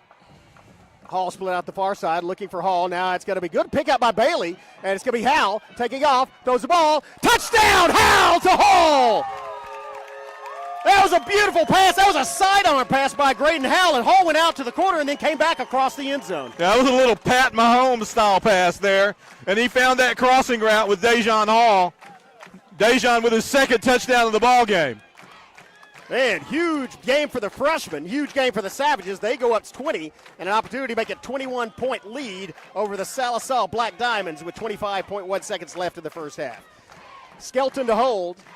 Silva to kick. Here's the hold. Here's the kick. It's up. Splits the uprights. It is 28-7. Broken Bow. 25.1 seconds left. First half. Yeah, we'll stay right here. Stay and right talk here about this football game. And man, that was just a great all-out effort and a great reaction. First by Champaign to make the interception, and the Savages made the Black Diamonds pay for it later. Yeah, the Savages really doing everything right tonight, particularly on defense. They forced 2 turnovers in this first half. They've capitalized on this second one, getting into the end zone. They're up now 28-7 in a game that was billed as one of the top games competitively in this district this weekend. Obviously, it is not that competitive yet at halftime. Well, we're not quite to halftime. Yeah, let's don't rule it out yet, though. Because I'm saying not competitive yet in this football game. And we hope, as Broken Bow fans, we hope it doesn't get that way. Right. Yeah, that's a 28-7. Once again, folks, we understand that we're having some video stabilization issues. That has to do with us not having an internet connection here in Sallisaw. They don't provide us with anything. They barely provided us with a power outlet. We had to stretch 4 extension cords from a barn across the field over here just to get power to where we're at. So it's not the most hospitable place in the world. Well, the Savages had a break, had the one big play, but the Savages really certainly dominated time possession, and really dominated defensively. Yeah, well, they are a 4-0 football team. I mean, they're no slouch, but we're a very, very good team. I expect this kickoff to go well. No, it's kicked to this side this time. Let's see if it's returned. Fumble off, loses the control of it, and then gets back on it. And now I expect the Black Diamonds just fall on the football. I mean, if they're smart, they will. 22.8 seconds left. That last one didn't work out for them so well. Nah.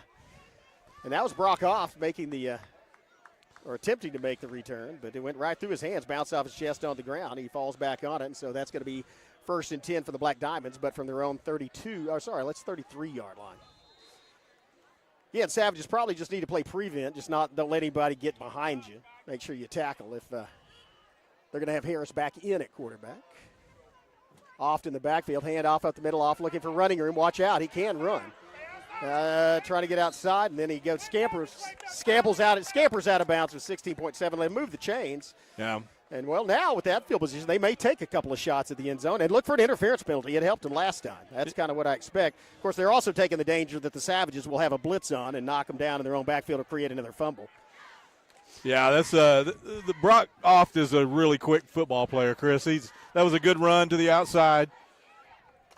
But they're a long ways from the end zone here. They may try it again, and nope, they're not. They're throw it pump fake. Double pass. Nope, and he's going to here's Hall. Or no, that's Cooper Cox, I believe. And he's taken down by Bailey. How fast did Bailey get out there on the corner? Yeah, Black Diamonds, I think, are going to take a time. No, are they taking a timeout? Yes, they are. 8.6 seconds left. Look like they have stopped the clock.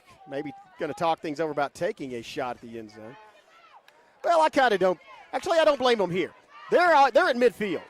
You can take a shot, hope for a defensive penalty. The half can't end on a defensive penalty. If you get one, you may either get in field position, you may get a tip and get it. You may have somebody slip past the Bromo secondary. So, yeah, they're going to take a shot at the end zone. I mean, you get to your end of the field. Or a huge So difference. they can take a shot at the end zone here, or a downfield anyway. I'm not sure if he has an end zone type arm, but he could probably throw the ball to the 20-yard line or so. Well, he threw that last one to Cooper Cox, and got the touchdown. That may be what they try again. Savage is going to be looking for it this time. Hopefully Savage get a pass rush on and don't allow him to throw the ball. Yeah, they're going to send a man out. It's going to be a double pass. Back to pass, launches it. Let's see, and it's going to be, great defensive job by the Savages, bracketed by, looked like Howell and Baker. Scott Baker was 3 steps behind him and did a good job of breaking down, getting to the football. Yeah, he did exactly what a free safety's supposed to do. Played center field, got behind the defender. 1.7 seconds left now, and on third down. We'll see what they do here, but if they want to take a shot at it, they'll overload one side. Yeah, that's what they're going to do. They're going to overload one side here and probably take a Hail Mary type pass. Well, that was a gadget play, a double pass last time. So now it's going to be a run. It's going to be quarterback looking for yardage, and he gets some, goes out of bounds. That's going to do it for the first half. Yeah. Savages lead by 21 points, 28-7 on homecoming night here in Sallisaw. We're going to take a break, have a couple of words from our sponsor, be back with halftime analysis.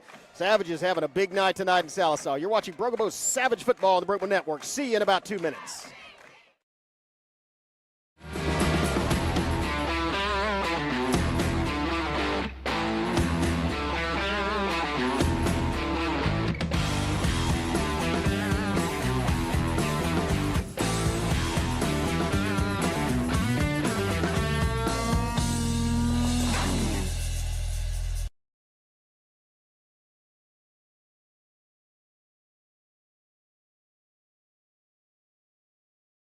At McCurtain County National Bank, we are continually seeking ways to meet the changing needs of our customers. We offer a full range of services such as free checking, online and mobile banking, as well as great rates on cabin and construction loans. We're providing results through better service while giving you a greater value for your dollar. Visit us on the web at mcnbonline.com. McCurtain County National Bank in Idabel, Broken Bow, Hochatown, and Valiant. Oh no, are you okay, Mike? Yeah, got a pretty big fender bender here. Don't worry, State Farm's got you covered. That's great to hear. Robin, what's going on? We're gonna get you a tow truck, Mike. Thank you. Real fender bender going on. Fender bender. Fender bender. Fender bender. Fender bender. Everybody remain calm. No reason to panic. Go with the one that's here to help life go right. Jennifer Broadus, State Farm Insurance. Visit our new location at 1605 South Park Drive, 580-584-91. When I share my story, it's about more than building an inspirational space for artists. I represent the creative spirit of the nation, the Choctaw Nation. I am our history. I am our culture. I am our vision. I am all of us. Because our stories make us more.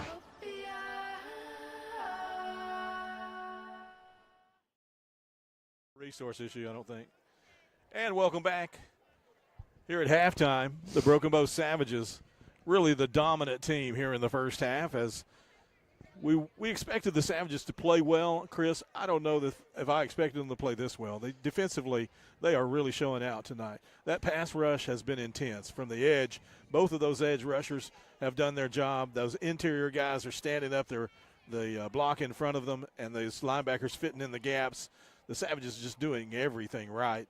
Outside of one lapse in the second against an unbeaten team. I get that overlay. Yeah, and to your point, Skip, that's what you have to do. And again, it's on the road at their place. Yeah. And the Savages have done everything they needed to do tonight thus far in the first half. Again, things change. They'll come out and have some different plays. You have to fight you're going to have to fight against them in the second half. They're going to get the ball first. That actually may turn out to be the Savages' advantage, though. As you mentioned, the defense has been basically, other than giving up that one big play for the touchdown, Savage defense has been tremendous tonight, forcing 2 turnovers that both turned into points for Broken Bow. Yeah, we're looking at the screen right now. This is what we're calling this separation week. District teams, not necessarily unbeaten on the season, but these teams you see on your screen, none of them lost last week. So you've got teams that are 1-0 in district playing each other, and one of the teams will come away with one of the losses tonight, and the other one will be positioned as a strong contender for the district championship. So you see in our district 4A4, Broken Bow at Sallisaw, Poto at Ada. Both of those teams unbeaten in district play. 2 of them will win tonight, and 2 of them will lose. Right now, the Savages are up by 3 touchdowns. That's the full 15 points allowed for the tiebreaker. If the Savages can play defense in the second half the way they did in the first half, they'll come away with the full tiebreaker points tonight and a solid victory with a roadmap all the way to the district championship. in District 4A4. Looking across the state here on the eastern side of the state, Cushing and Grove playing each other tonight. They're both unbeaten on the season, not just in their district. That's 4A3, but the Haas in 4A3 are the Wagner Bulldogs. They're unbeaten on the season. Miami's not going to beat them tonight either, but Miami coming in at 3-1, 1-0 in district play. That's a big matchup. Two top 5 teams playing tonight as well. Bethany and Blanchard facing off tonight. They're both unbeaten. Blanchard, the defending state champions. Bethany, a very strong contender as well. They're playing each other. 2 B's playing on the west side and 2 E's playing on the west side. Elk City and Elgin playing each other as well. Separation week in Class 4A, and the Savages doing their part, up by 3 touchdowns at the half here in Sallisaw. Yeah, how do you like that separation? And, to recap the, you can go back to the live scoring. shot. Looking at it, hey, Coach. Robo struck first, marched the ball, took the opening kickoff, marched the ball 63 yards downfield, and it was capped off by a Graydon Howell 21-yard touchdown run. That makes it 7-0 with 8:50 left in the first quarter. The Black Diamonds answered, however, on fourth down, a 42-yard TD pass from Harris to Cooper Cox. And the kick was good by Castor, wound up as 7-7 tie ball game. Brokobo came right back and stuck it in the end zone. A 1-yard run by Hal. Capped a 43-yard drive, made it 14-7. And then it was Hal again at the other end, a 15-yard TD run. And that was off of the fumble created by I think it was actually Cupid and perhaps Corey Nokomin causing that fumble. We'll have to review that, but it was a blow in the back to the quarterback. And it definitely was. Yeah, went down and scored about 3 minutes later. I'll be honest, I didn't see who it was in on the. I saw Cupid come off the rush, but I didn't see who actually it was that hit the quarterback on that play. Yeah. So. Well, it was the Savage defense. How about that? It was a team for sure. sport, and the entire team is credited with it, and rightfully so. And then Sallisaw makes a mistake. There's a pick by Champaign setting up Brokobo at the 10-yard line of Sallisaw. And then after a couple of plays, it's once again Graydon Howell with a 9-yard TD pass to Hall. The second TD pass of this game from Howell to Hall. And the kick was good after that by Silva, make it 28-7 Broken Bow. And that's where we sit at halftime. Yeah, 28-7. I don't think a lot of teams around the state thought that this game would be 28-7 at the half. And I think some of them might have thought if it was going to be 28-7 at the half, it'd be the home team that was ahead instead of us. And so we've got to be very, very proud about the way our team is performing in this football game. Still a lot of football left. We've got to play the second half. But if we do more of the same and stay at the level that we're at with intensity and the energy that we're bringing, but most of all with the physicality that we're bringing, we will wear this football team down by the end of the game. Let's take a look at the scoreboard, Chris, across the state. Elgin ahead of Elk City right now, 35-0. That's still in the first. No, that's at halftime now. Here's a surprise. Ada is up on Poto, 12-7 right now. Ada's the home team in that one, but they are up 12-7 at halftime over the Poto Pirates. The Blanchard-Bethany game, defending champion Blanchard is up in the second quarter, 28-14. And there was one other score here that I thought was interesting. Let me see if I can find it again. And that was Elgin. No problem with Elk City. They're up 35-0 at the half. In our district, Glenpool Warriors, the team we saw last week, well, they're getting it handed to them tonight as well. I think it's their homecoming tonight as well. Hilldale taking it to them 41-3 in that football game. So that's what's going on around the state as we are at the half here. A big shout out, Chris.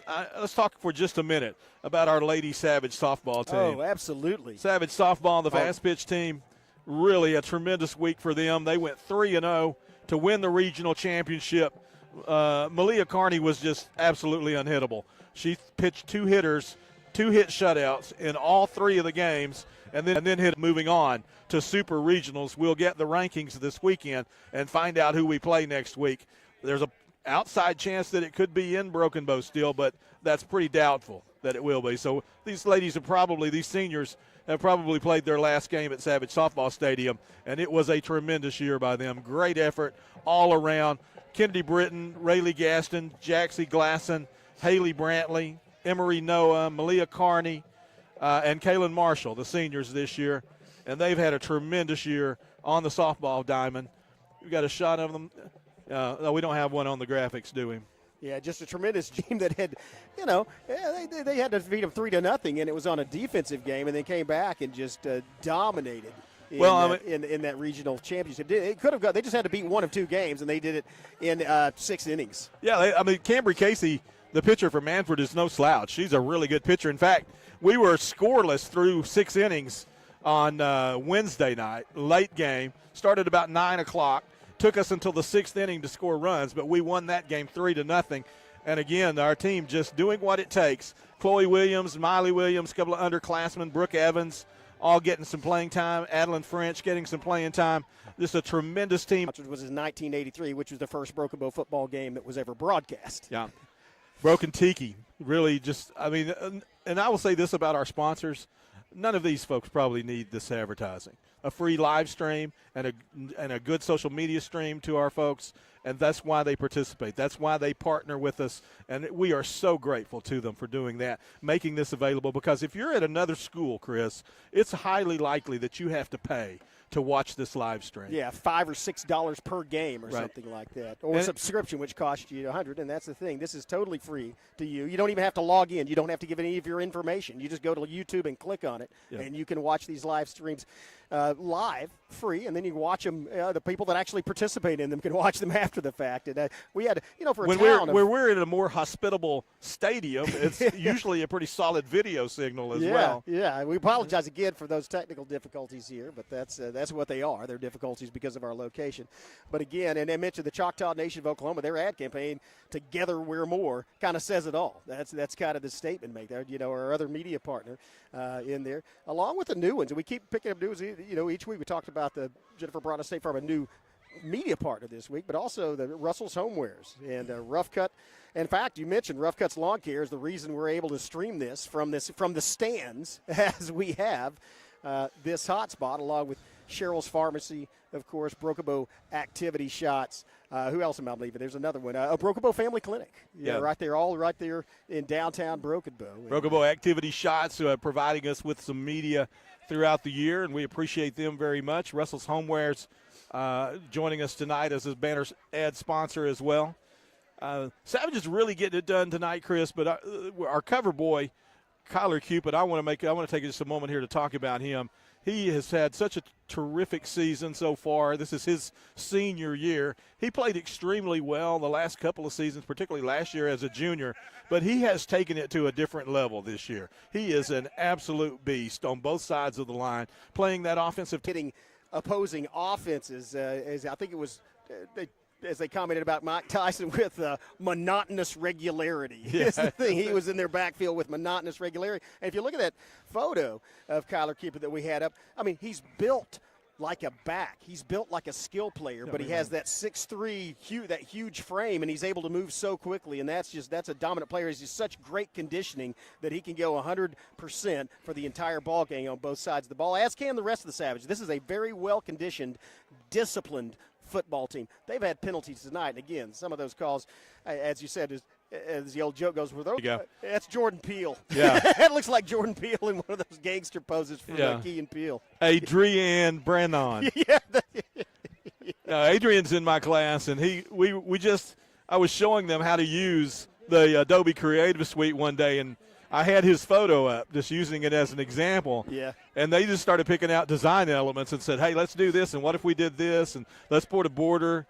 And that's what we came up with. And so this was entirely, these graphics were created entirely by the Savage Signal staff, by my AV production class, and I'm proud of them. They are really doing a good job. Just another one of the great things happening at Broken Bow Public Schools. Just fantastic. I'm so proud to be from Broken Bow and part of this school system and part of the accomplishments, both in the classroom and out of it. Yeah, one of my students is with us tonight. He rode up with us, Alfredo Morales. He's on the field with a sideline camera, and we'll have some shots from him. I think he's focusing on still images tonight, so we may not have a lot of video from him, but he's out there somewhere looking spiffy tonight with his black and gold on. Roman. Right. Chris, let's take a quick timeout. Let you and I get our wet our whistle, so to speak, and we'll be ready for the second half here in about 4 to 5 minutes. So You got some halftime to go. Or maybe for us 2 or 3 minutes. We don't know. Just whatever you got. Go ahead. Fade us out. We'll be back At McCurtain County National Bank, we are continually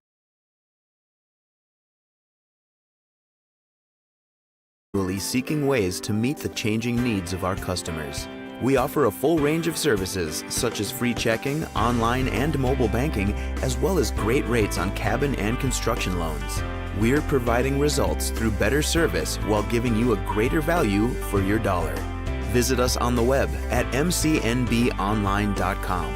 McCurtain County National Bank in Idabel, Broken Bow, Hochatown, and Valiant. Oh no, are you okay, Mike? Yeah, got a pretty big fender bender here. Don't worry, State Farm's got you covered. That's great to hear. Robin, what's going on? We're gonna get you a tow truck, Mike. Thank you. Real fender bender going on. Fender bender. Fender bender. Fender bender. Fender bender. Everybody remain calm. No reason to panic. Go with the one that's here to help life go right. Jennifer Broadus, State Farm Insurance. Visit our new location at 1605 South Park Drive, 580-584-9184. Inspirational space for artists. I represent the creative spirit of the nation, the Choctaw Nation. I am our history. I am our culture. I am our vision. I am all of us. Because our stories make us more.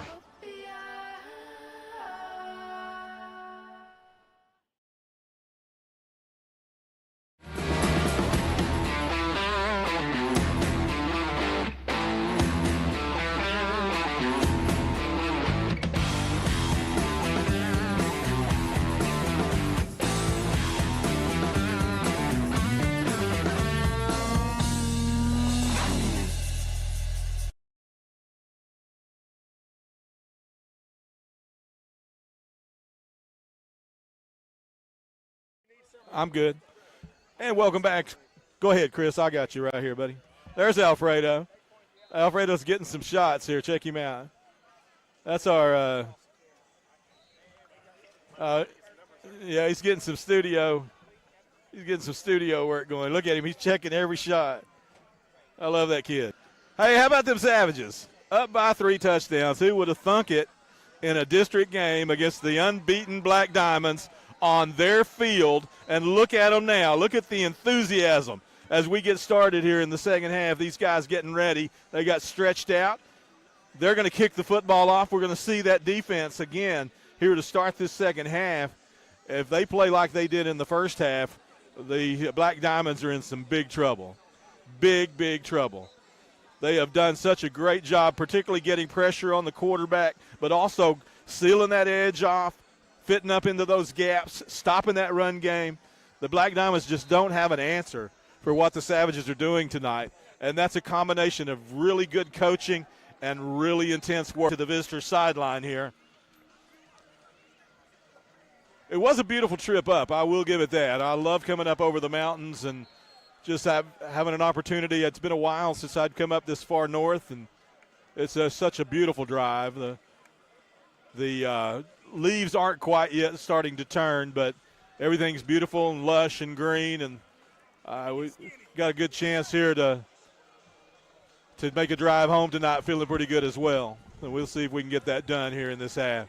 Savages are going to kick from right to left to start the second half. Victor's already got his tee out in the middle of the field here. Our scoreboard camera is going to have to. Oh, yeah. Good, perfect. Yeah, Skip, and that's the thing. You just have to reestablish that momentum because you have the halftime. You know, it's a time when they're going to get the football. They think they can come back. They did come back against Hilldale. Of course, they gave up a couple of easy touchdowns to Hilldale, but came back and won that game, and that's probably what they were talking about. Like, we've done this before. We did it last week. You know, we need to come back and win this football game. Broken Bow's job is to not let them do that. Hit them in the mouth right off the bat, get a 3-and-out or create another turnover and go stick the ball in the end zone and say, no, we're still in charge. We talked about Brandon Tyler having 191 wins in his career. I just wonder what kind of halftime speech he made, because this is he only has 31 losses. So I'm sure he wasn't in the locker room with a 3-touchdown deficit very many times in his career. No, and that's interesting. course, he, as you, as a Savage fan, should be aware, but Coach Mav played his high school football at Pecola, as did Hammer, too, right? Or somewhere around. No, Derek Hammer played at Tahlequah Sequoia. Okay, Tahlequah Sequoia, so around this area. So yeah. this is kind of the area that they are used to being in as part of Oklahoma. And so two head coaches from the same type of Coach Jackson. Coach Jackson's from Pauls Valley. The first down all the way across midfield, and that's going to move the chains and give him the ball in Savage territory. That was just a quarterback keeper all the way. Yeah, you got a safety and an outside linebacker having to make the tackle there. That means they did a good job blocking up front to get the Savages off balance, make some space for the quarterback. And that was a design quarterback delay there, for he was going to carry the ball the whole way. So Savages getting a couple of tackles for loss, but still giving up the first down. Actually, the ball's not in Savage territory, right at the 50, 1st and 10. Here's a handoff, and he is hit in the backfield by Champagne once again. Bailey also combines to make a tackle right at the line of scrimmage. Champagne made contact in the backfield. Champagne comes off, and Nocum goes in here on 2nd and long. Short gain, about a yard on that carry. Yeah, I think Champagne may have been rattled as he comes off on the sideline. So I hope he's okay. Maybe a stinger or something like that because he made hard contact back there. It turns out to be a gain of 1, brings up 2nd and 9. Here's Harris with Oft in the backfield. Throws it out in the flat, and it's going to be caught. Nope. Yeah, it was caught. Well, the ball was caught. I thought he was going to be caught at the line of scrimmage, but made a move and went up the sideline for a gain of about 6. That's going to bring up 3rd and 3. No, it's called a gain of 5. Yeah. Brings up 3rd and 4. 3rd and a long 4.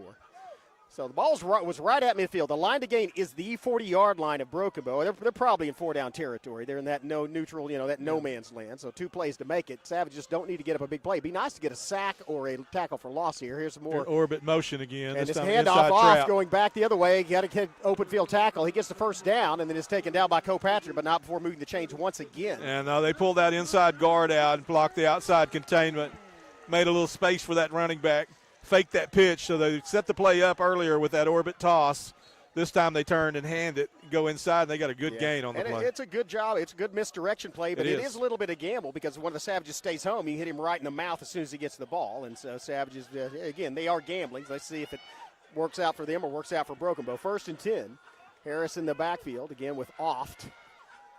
Takes the snap, handoff, off, makes a bounce outside, pursued, and Cubit just misses him. Watch out, he's got a path to the end zone, and he's going to score a touchdown.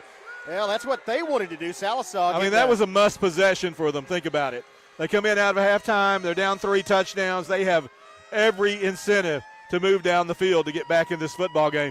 The only chance they have is to go down and get a touchdown. The Savages playing a little too loose on defense that time and then letting the edge get away from them. And Off showing good speed up that sideline. Yeah, he is a fast runner. Once he gets his legs under him, he can accelerate and take off. Plus, he's a smaller back. Kyler Cupid didn't really have a shot at him, had to try to catch him, and that's not somebody he can catch. Well, the score puts the Black Diamonds down by 15 here to get the extra point. Off to the holder. Yeah, good snap. The ball's almost blocked, but not quite. Splits the uprights, and that's going to be good. Makes it a 28-14 ball game. Let's take a break. The Black Diamonds come out of the locker room and score on their first possession of the second half. They're back in this ball game. Savages need to take it and put it in the end zone. It's 28-14 here early in the second half. We'll be back after this message. You're watching Broken Bow Savage Football on the Broken Bow Network. When I share my story, it's about more than solving the mysteries of our solar system. I represent the curious spirit of the nation, the Choctaw Nation. I am our past. I am our present. I am our future. I am all of us, because our stories make us more.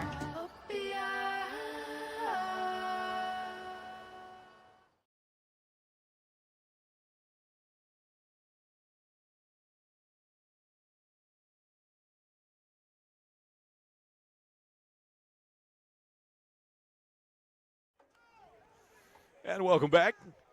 Perry F. Lattimore Stadium, Sallisaw, Oklahoma. 28-14, the Savages lead the Black Diamonds. Black Diamonds taking the opening possession of the second half, moving downfield and getting a long touchdown run from Brock Oft to get back in this football game, down by just 14 points now. But we'll see the Savage offense for the first time in the second half.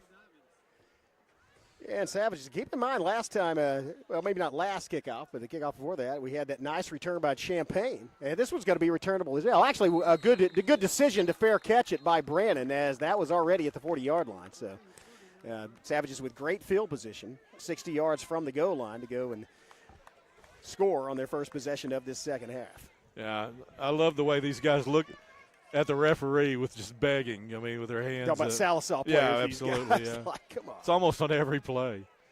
So, Savage offense in the huddle. We'll see who they come out with, which personnel package. So it's going to be the big package with Quinlan Bailey in the backfield, Braden Williams in the slot. Tina Harrow and Hall are split out. Brandon split wide to the wide side of the field. Yeah, and Williams in the slot. Here's the snap. Here's a handoff. Bailey looking for running room up the middle, following. Oh, wow, Bailey pops out. That was it. Bailey just kind of got behind Cale again there and just followed him through the hole. That was Jackson Porter. But no, that was Porter. That was 55. You're right, not 53. He was having to do a little direction there. Porter kind of stood up in the hole where Bailey was needing to run, and he had to kind of push him on through the hole to get through it. Squeezed on through and got a good gain of about 5 there. That's great yardage on first downs, bring up a 2nd and 5. Hall split out to the far side. The sole receiver split out the far side. Tinahero and Brandon split out to the near sides. Williams in the slot on the near side at the hash mark. And Bailey in the backfield with Graydon Howe. 2nd and 5. As Howell takes the snap, hands to Bailey again. Bailey looking, he's grabbed around the neck. Yeah. I think that's an illegal tackle, but now I got to call it. Gets about a yard and not much more. It's going to bring up 3rd and 4. It's worth a try on 2nd and 5. I mean, you've got a manageable down in distance here, and so 3rd and 5 gives you now an opportunity to still move the chains. Well, yeah, you got to try. I mean, they got 5 yards on that with him last time up the middle. It's definitely worth a try. Keeping them honest on the inside. And it helps the play action to set up. Yeah. The line to gain is midfield. 50-yard line is where the first down is. So it's going to be Howell back to pass. He's under pressure. Gets loose from one would-be tackler. Throws it downfield, and it's caught. Watch out, it's Hall! Hall Deja. to the 40. Hall Go, Dejan. 35. Hall to the 20. Once again on 3rd down, the Savages convert sidearm pass, and I don't see any flags. Okay. I'll tell you, Skip Copeland standing up to look. 4 flags on the field on that play. I'm sorry, but I'm accustomed to it at this point. Yeah. It becomes a conditional thing at some point in Sallisaw. It's a Pavlovian reflex. It absolutely here is. You scan the field to just see if there are any penalty markers. Here we are in the red zone. Let's see if we can stay away from a holding run after call. the catch. Nice pass, a beautiful run by Hall after the catch as he caught it at about the 48-yard line and just went about 30 more yards downfield, getting the Savages a 1st and 10. Same personnel package in the game. Here's Bailey up the middle. Huge hole for Bailey to run through. Watch out. He's to the 10. That was driving them off the line of scrimmage as the entire Savage offensive line just surged. Yeah. McDaniel and Burris up front really pushing some guys around.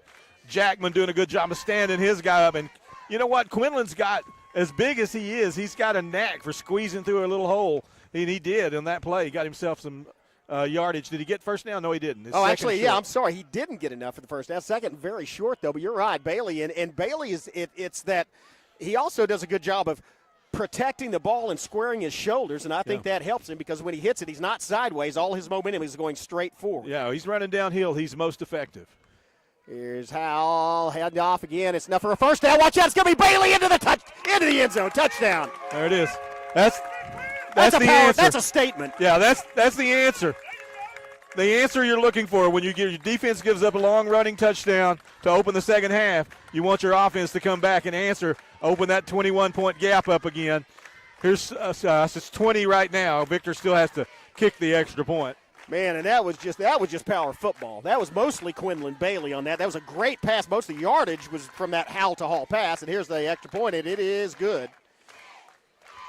So here we are, back up 35-14 with 6:48 left here in the 3rd period. Let's take a short timeout. We'll be back with a kickoff right after this. At McCurtain County National Bank, we are continually seeking ways to meet the changing needs of our customers. We offer a full range of services such as free checking, online and mobile banking, as well as great rates on cabin and construction loans. We're providing results through better service while giving you a greater value for your dollar. Visit us on the web at mcnbonline.com. McCurtain County National Bank in Idabel, Broken Bow, Hochatown, and Valiant. You know, Chris, when they get a little confidence and you demoralize them by marching right back down the field again, that's good news. There's our dance team. You see the Savage dance team, and they have a lot to dance for. Savage is that was a power statement by Brokenbow after giving up that opening drive. Said we're going to shove it down your throat, and they did. Okay, took the ball at the 40, proceeded to march 60 yards downfield, capped off by an 11-yard Quinlan Bailey touchdown. Savage. Nice job, ladies. Yeah, very entertaining. Still a lot of football left. Defense back on the field now. We'll see if we can get a stop here. It'd be an opportunity for us to go up by another score if we can get the ball back here on this possession. Kind of expected to wind up about the 30-yard line, and this one's kicked about the same place, bounces, it's going to go out of bounds, and I wonder if they're going to make us re-kick it. Yeah, I wonder if they will. They might take the ball, though. They seem to be satisfied with just getting their offense on the field, so we'll go to the 35-yard line and set up shop. I mean, they did have a 39-yard TD run last time, so they may think, we'll just go do that again. I think the Savage defense will adjust to that, though. We shall see. Yeah, the one thing we saw them do, actually, they came back out. They run in a little more of that pistol formation, and then we saw that orbit motion, which is kind of giving the Savages a different look than what they saw in the first half. A lot of misdirection. Yeah. That's what they're relying on. And that can backfire. Here's a different set as well. Strong pistol. Here's a handoff, and it's going to be Nocum in the backfield as well as, who was that, Bailey? No, it was Rocky Baker making first contact. Yeah. Yeah, Nocum and Baker getting him down at the line of scrimmage. A little short gain there. Second, a long 9 yards here. Great penetration by Baker, beating his man off the snap and just getting back in the backfield, wrapping up with a little assist from Nocum, and that's going to bring it. Power formation. They got 3 backs in the backfield along with Harris, and it's going to be a play action. No, so it's Hill gets through one Savage tackler, and then Quinlan Bailey meets him at the 40. So it's the gain of about 4 on that pass. Was that Sky on the missed tackle there? I think it was. Yeah, I think it was. Free safety coming in. It was Sky Baker. It was Sky Baker. And the thing is, I want to credit he made a great read on the play. Got in. He just didn't get the tackle. But he's coming from a free safety. He is, and sometimes that happens when when it's a good player on the other side of the ball. Big third down coming up, 3rd and 5, and now they're going to split receivers out. Trips to the near side, one to the far side, and they have Off that made the touchdown run in the backfield with Harris. Savage is rushing 4 here. They may expect it to try to get the ball to Off again. They trying to get 5 yards. Here's the throw, and it's He got the first down, though. He got the first down, man. It's incomplete. Okay. It's incomplete. Yeah, the ball was knocked down. There were 3 Savages. They collapsed on that football. So, and they were celebrating afterwards, so the Savages defense knew. Yeah. Now that's going to force them to punt. I don't think they're going to go for it. They were in between us and the ball. We couldn't see the ball hit the ground. And they were in between the ball and the receiver, so he couldn't get it either. Incompletion, 5:27 left third period. The Savages, again, going to get their offense on the field. So that power set didn't work for them, Chris. It did get them a first down, but that's all it did. Yeah, keep in mind that Oft is back there to punt. It didn't get them a first down. Well, keep in mind that Brock Off, the guy that ran for the touchdown, they may fake it here. Well, let's see. No, it is a fake, but it's dropped on the ground, and he's taken down in the backfield. Kyler Cupid back there, as well as Allen. Hill again. Savage defenders really, really getting it done. That's going to be a big, big turnover on downs. The Savages deep in Black Diamond territory at the 29-yard line. Here comes the offense again, the chance to really finish off the Black Diamonds. 35-14 already, 5:23 left third period, and Howell back on the field with Frazier in the backfield this time. And they're going to blame that on the bobbled snap of the punt, but even if that was a fake all the way and the Savages were back there, that had no chance of succeeding. Here comes Howell, and it's going to be a handoff. Frazier has a hole up the middle. Watch out, Frazier still going. All the way down inside the 25-yard line. I think he got first down. I think he got first down yardage on that, Chris. Boy, that was a good run. I mean, he kept his legs pumping, and I don't know. It depends on the spot. Second and very, very short. Yeah, second. Not first down. No, it's first down. Okay. Yeah, okay. The referee signaled first down. That was a great effort after contact by the ball carrier. Yeah, the Savages are making the Black Diamonds guess on every down here. They just have no clue what this offense is going to do. And you may see us go over the top right here on it. I have a clue what they're going to do. I think the clue is it puts points on the board. You may see us go over the top right here on a little post route. just because they're rushing. Here's so Hal, and Hal's the keeper, and Hal's got to keep her all the way to the 20-15. There's a flag. It's coming back. Red zone. And there's a second touchdown that's going to be called back. There's your red zone flag. Yep. And that's going to be another Graydon Hal touchdown called back by a penalty. I mean, I'm assuming it's going to be unbroken, though. Yeah, it's unbroken, Mo. Here's the official call. Referee pointing at, I don't know, he's pointing at Sallisaw. No, it's against Broken Bow, trust me. Yeah. You are older and wiser than I am, Sensei. I'm just saying. Teach me your ways. I don't just say this stuff because I think, I'm not that biased against them. You are a realist. Yeah. I've just been here so many times, starting with my junior year of high school, which was my first experience with this stadium. I agree. Well, so on the penalty, it was well downfield because now it's first down and 11. Yeah. So. Yeah, that'll keep us on the stock block. That'll keep us in a manageable down and distance anyway. Yeah, so first 11 from the 20. Savages, here's a handoff. Frazier looking for running room, has a little bit. Frazier still going. Oh, Frazier falls forward to the 15. Yeah.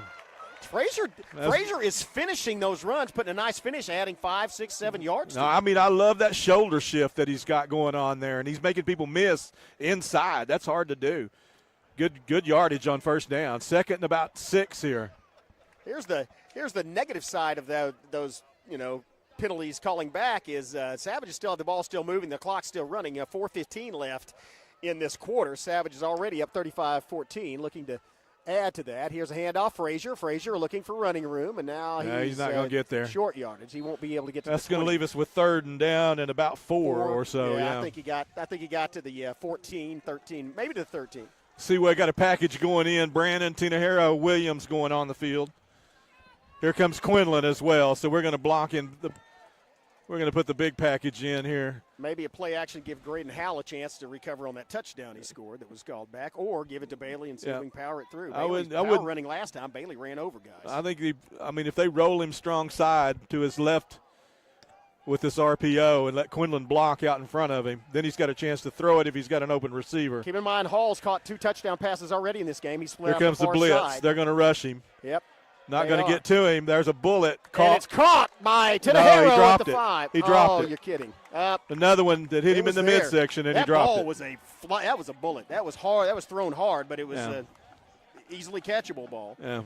We're back to where we had a good stretch there for a couple of games where we were catching everything that was thrown.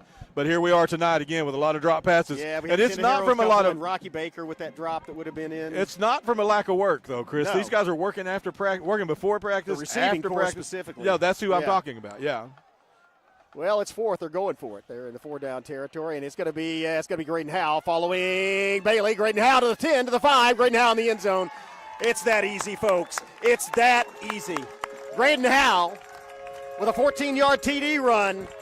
What did we score against Idabel, and what did we score against Durant? 42. We're 1 point. We're a Victor Silva kick away from that. It's still the third quarter. Well, we went by 42 last week, if you'll remember, all the way to 51. We did. But we're still in the third quarter here, guys. 41-14. Victor Silva on with a chance to add point number 42 as the Savage offense continues to roll. Another 4th down conversion, and that's through the uprights. 42-14.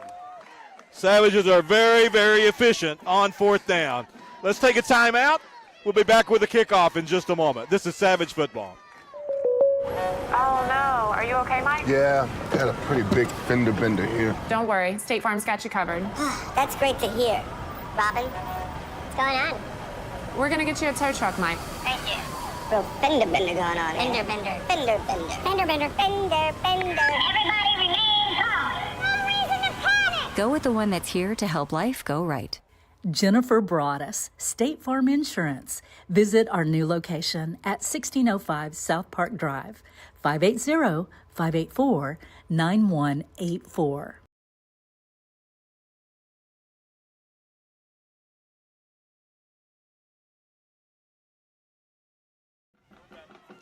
Welcome back. Brokobo Savages blowing out the Black Diamonds here on their homecoming night.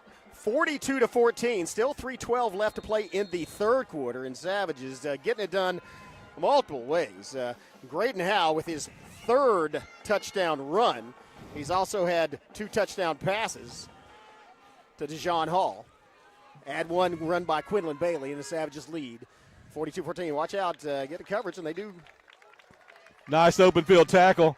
That's Maverick Soto, I believe. Yeah, that is. Good job by Soto out there. And he's getting congratulated by his teammates. That's going to give, once again, gives the Black Diamonds good but not great field position at the 40-yard line, and they're going to take the ball 1st and 10, but they have a long way to go. They trail the Savages by 28 points here in the 3rd quarter. Looking at the time left, they may start throwing the football here and it out a little. I don't think they have any choice. I mean, they're losing in a big way on their homecoming night. They do have Hill in there as a slot back. No, it's going to be as an extra blocker, and they're going to throw it out in the flat. It's caught, and then he's forced out of bounds he breaks loose of Patrick and then gets hit. Oh, good job. Patrick got juked there, missed the tackle, got back up and made the tackle after that. Yeah, he didn't he was out of bounds before he hit him. I thought he stepped out of bounds right in front of his coach. I did too. But again, you've been here before. That's true. Well, it's a 4-yard gain. That brings up second. The white line is just a suggestion. You have to step over it. It's a boundary of reality. Here comes that option. It's going to be Brockoff, same play they scored on earlier. Watch out. He goes to the sideline. He is buried about 2 yards off the line of scrimmage, and that was Isaiah Fields coming up and taking his legs out from him. Yeah, he's not going to score on that one. Isaiah Fields put him on the ground. That was a great open field tackle by Isaiah Fields coming up and taking his legs out. Had some help from his teammates. They need a full 3 yards here, Chris, on 3rd down. The Savage defenders, and this is a good spot in the field to make a stop on 3rd and 3, because you will force them to probably have to make a big decision on a kicking play. I expect a quarterback keeper similar to the one they used last time. Yeah, you're right. That's exactly what they're going to go with. He's going to get the first down for the first down on the fall.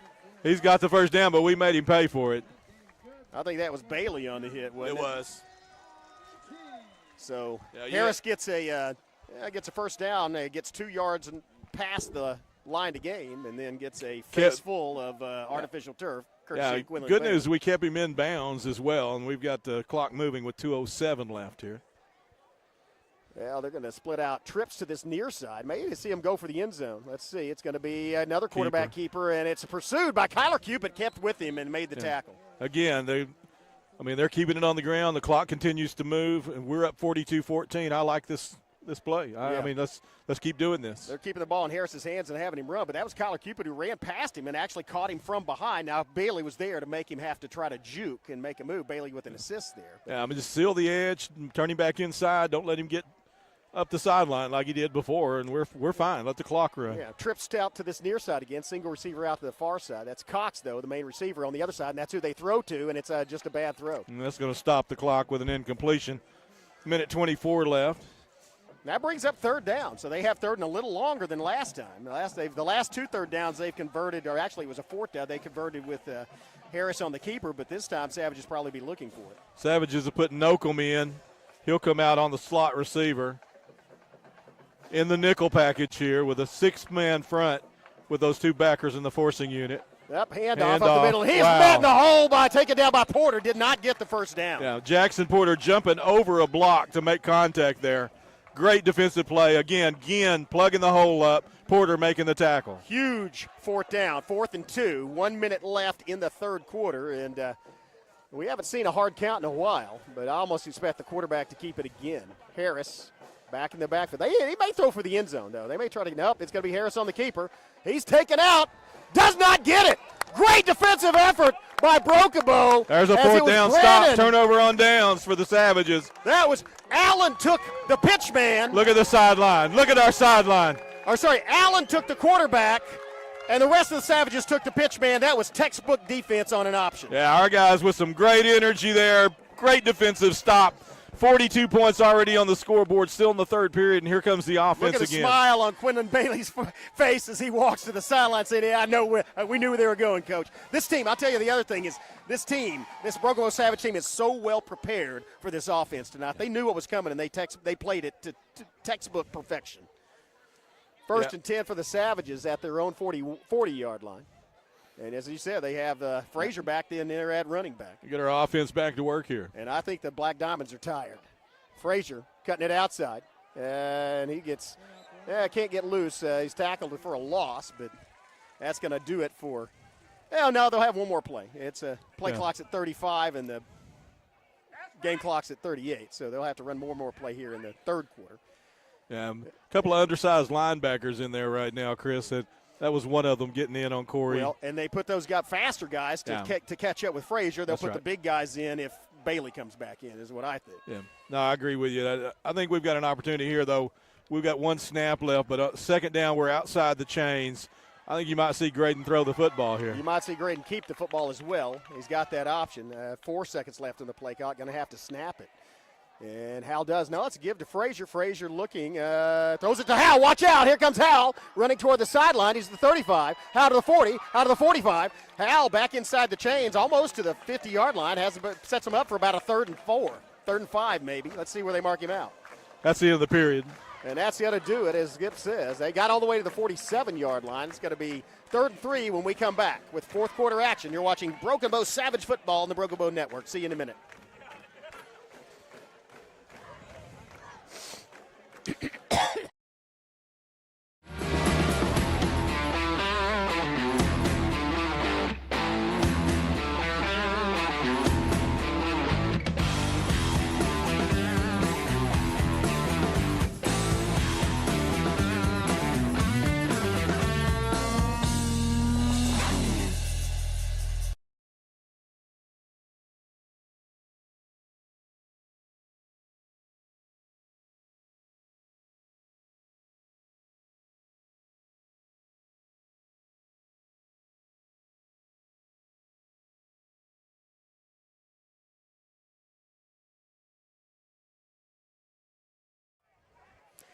Well, 12 minutes left. Savages with a 42-14 lead and the football, facing a 3rd and 7. Hey, Chris Chandler here with Skip Copeland, Jonathan Callaway, our producer tonight, Wes Jeans on the main cam. And we're seeing a great performance by this Savage football team as they're back inside the chain. I said 3rd. I'm sorry, we're going the other way. It's 3rd and 4 as Hal got to the 47.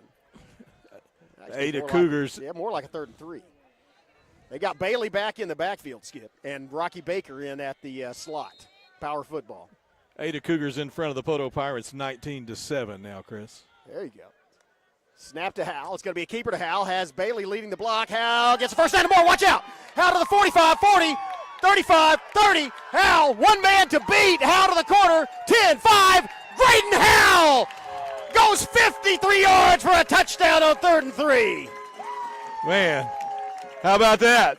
Look at that blocking out front of him, Chris. That is Graydon Howell's 4th rushing touchdown of the night. He also has 2 passing touchdowns. You talk about blowing some people up out there on that edge. He broke that free because of some great blocking. But, boy, when Graydon gets loose, he is so dangerous. They sent Quinlan Bailey out as a lead blocker on that play, and he made a great cut off the block. Yeah, I think it might have been Brandon that got a block out there in the open field as well. Bailey shook himself up a little bit on that play. He did. He shook. The kick is good. Yeah. 49-14. Quinlan hurt himself, but he hurt the defender worse. That was a massive block. Wow.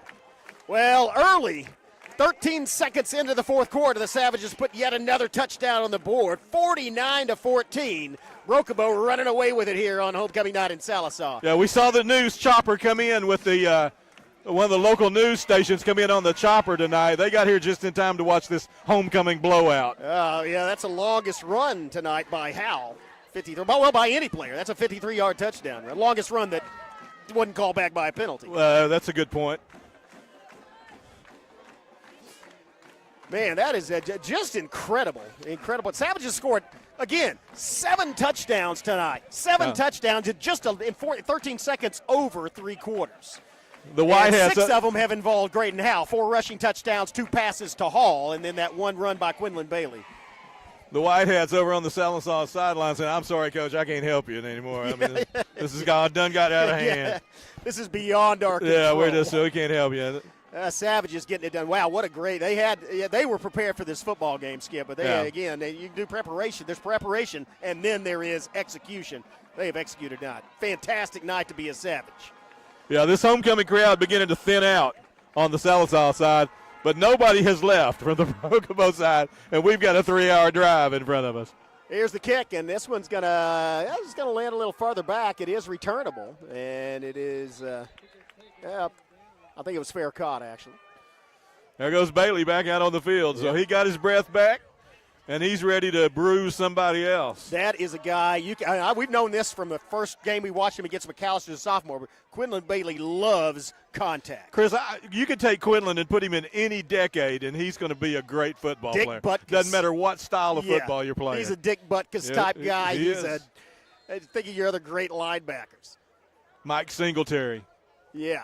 Just a nose for the football and loves to hit. There we go. Great job by, hey, that's Jimmy Brown. Or no, that's Brown. That's Jimmy Brown, That's Jimmy Brown in there getting some legs of the ball carrier, beat his block, shoved his guy back in the backfield, and then he fell down and swept the leg.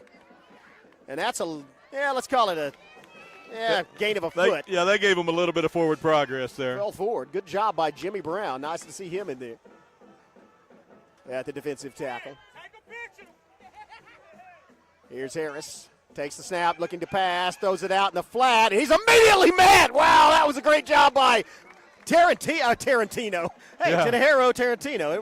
Tyron Tarantino. Did they give him the catch? He didn't have the ball at the end of the play. The chopper didn't stay long. Well, he got that 53-yard highlight and looked at the scoreboard and said, "We know the story." They said we can't count that high, so we're gonna get on out of here. We know the story here tonight. Yeah. They did get that catch, but it was good for 7 yards. That brings up 3rd and 3. It's a good night to be a Savage. Another keeper by Harris. No, they're going to send a man in that wheel motion again, and it's a handoff, and he's caught in the backfield and thrown down. That's Bailey and Porter again.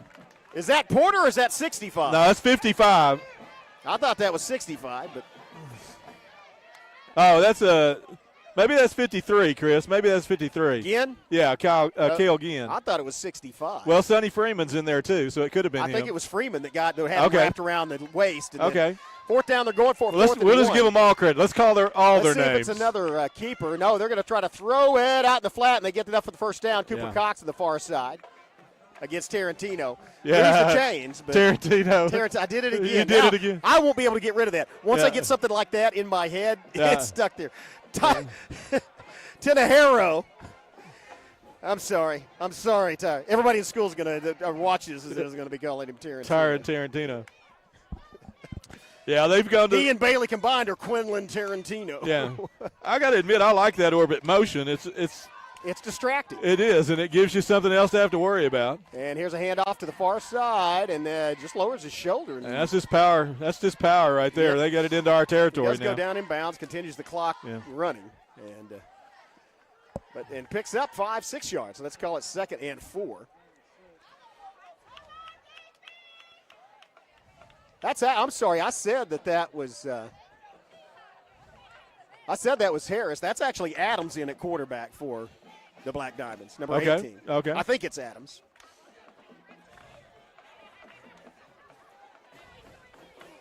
Oh, man, that's a blow. That is, was that Brannon? He's the one that was celebrating. I think it was A.J. A.J. Brannon.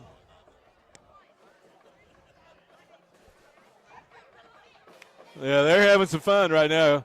This is Savage football, ladies and gentlemen.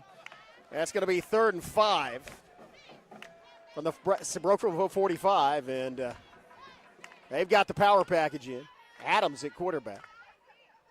And I like a motion on their part. They throw it out to Cooper Cox. He's pursued. Good stiff arm. Stiff arm. Yeah, that's a good stiff arm. Decides wisely to go out of bounds as he's guarded on the side by Hall. Yeah, that's a good play. First down. Pretty good play by number 2 right there. Good stiff arm to get himself some space. Yeah, he's the one that made the first touchdown against Brokobo last year on that same route. Yeah. That's the one that right there in that position and took it into the end zone. Did he catch the big touchdown, early touchdown tonight? Was that him? I don't remember who scored that touchdown. I think it was Cooper Cox. Yeah, that gives another 1st and 10, the Black Diamonds. Adams rolling out to the far side. Adams scrambling. Adams looks like he has some speed, directing people downfield, may run it.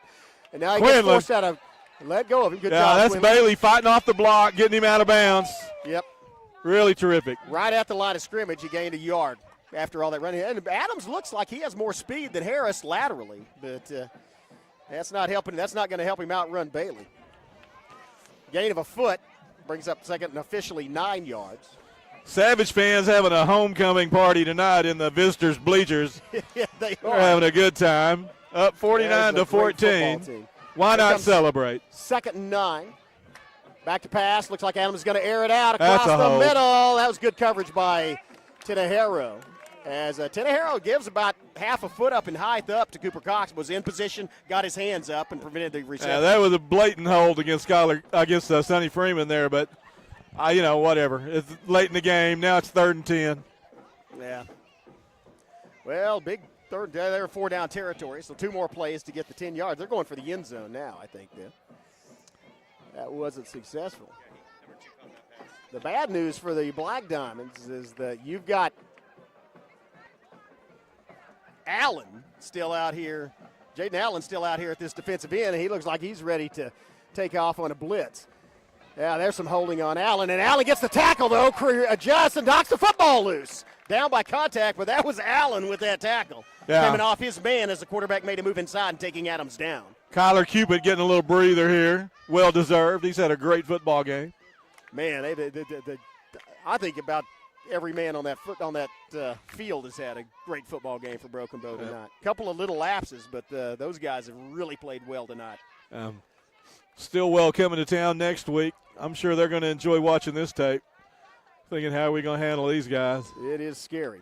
Well, clock's kicking down to 8 minutes left, and it is 4th down. Savages need to hold here, keep them from getting past the 30-yard line. Send a man in motion, and then he turns up before the snap, throw it downfield, look for the ball. That's a touchdown. No, drop. That was a pass to Cox, and he knew he had it. When I saw it, Luis, and saw where he was, if he had pulled it in, it would have been a touchdown, but it's dropped. And as a result, Broken Bow gets the turnover on down. Savage is in good field position. Yeah, I think we may get to see Skelton out there throwing the football. I think you might be right.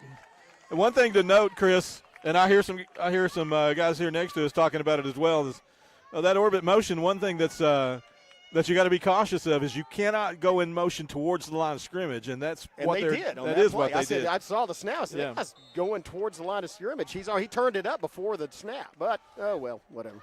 Yeah, I mean, and it is Skelton. Yes, Blake Skelton. I'm gonna get Blake a pass right here. Everybody, let's just focus in here.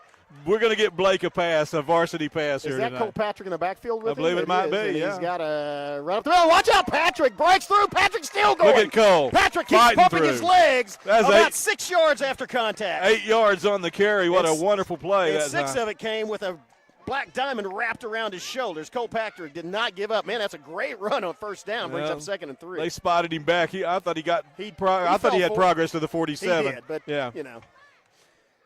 nice run by Patrick. Tough run by Patrick. We've got Porter and Burris, McDaniel. There's Cupid back in on offense, so he just took a breather on the defensive side that time.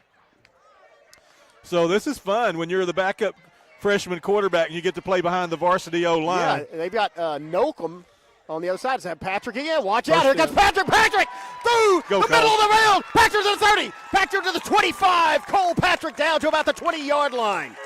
Cole Patrick on 2 carries has about 45, 50 yards of rushing offense. So I tell you, what a great run by that young man. Man, he has solid muscle, too. We're going to have to check the bleachers underneath us because their stuff has fallen every time I stand up. I have no idea what's going through the cracks here, but we'll go down there and check. I'll tell you what's going through the cracks in their defense is Cole Patrick. That's true. Number 22 went through the crack of the defense. Tremendous run. Another first down for Broken Bow. Once again, Skelton. Probably the keys to the Suburban. Once again, and it's Patrick, and he's met at the line of scrimmage this time, or actually behind it, as they take him down. Third time's not a charm for him, but does keep. Oh, I have to. This is another thing. Again, just like Hal, Skelton, very intelligent young man with a very intelligent coach. They are milking the clock. They're snapping the ball when there's 3-4 seconds left on the play clock. They know what they're doing here in the fourth quarter. 6 minutes. Let it run down. Man, this is a beatdown, Skip. It is. This is a beatdown of the Black Diamonds on their home field. So Yeah, just came it out is. and whipped them tonight. 5:47 and ticking. Broco up by 35 points. Broco up by 5 touchdowns. Savages are going to take 14. Savages are going to take their first time out here of the second half. Yeah, let's take one as well. Have a word from our sponsors and be back for the last 5:42 of this ball game. You're watching Brocobo Savage football on the Brocobo Network. See you in 30. Oh no, are you okay, Mike? Yeah, got a pretty big fender bender here. Don't worry, State Farm's got you covered. That's great to hear. Robin, what's going on? We're gonna get you a tow truck, Mike. Thank you.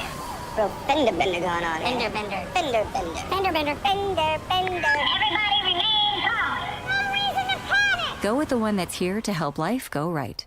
Jennifer Broadus, State Farm Insurance. Visit our new location at 1605 South Park Drive, 580-584-9184. Yeah, the Brocobo Savage offense looking at 2nd and 10. See if Blake gets let's see if Blake gets to throw it Cole once. Patrick in at the running back. Patrick to the middle. Patrick to the 10. Patrick spins off one defender. Patrick down to the 1-yard line.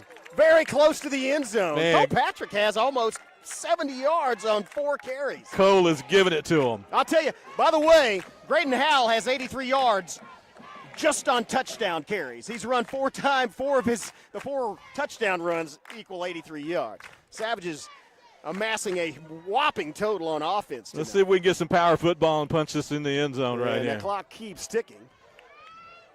5:12 on the game clock. 13 seconds on the play clock. Skelton with Patrick. Looking to, and the play clock's down again to 5, 4, 3. Great execution. Snaps it with 2. It's Patrick in the end zone. Touchdown. Oh, Are come you on, kidding ref. me? He's How in does the he end not zone. score when he falls in the end zone? You know what?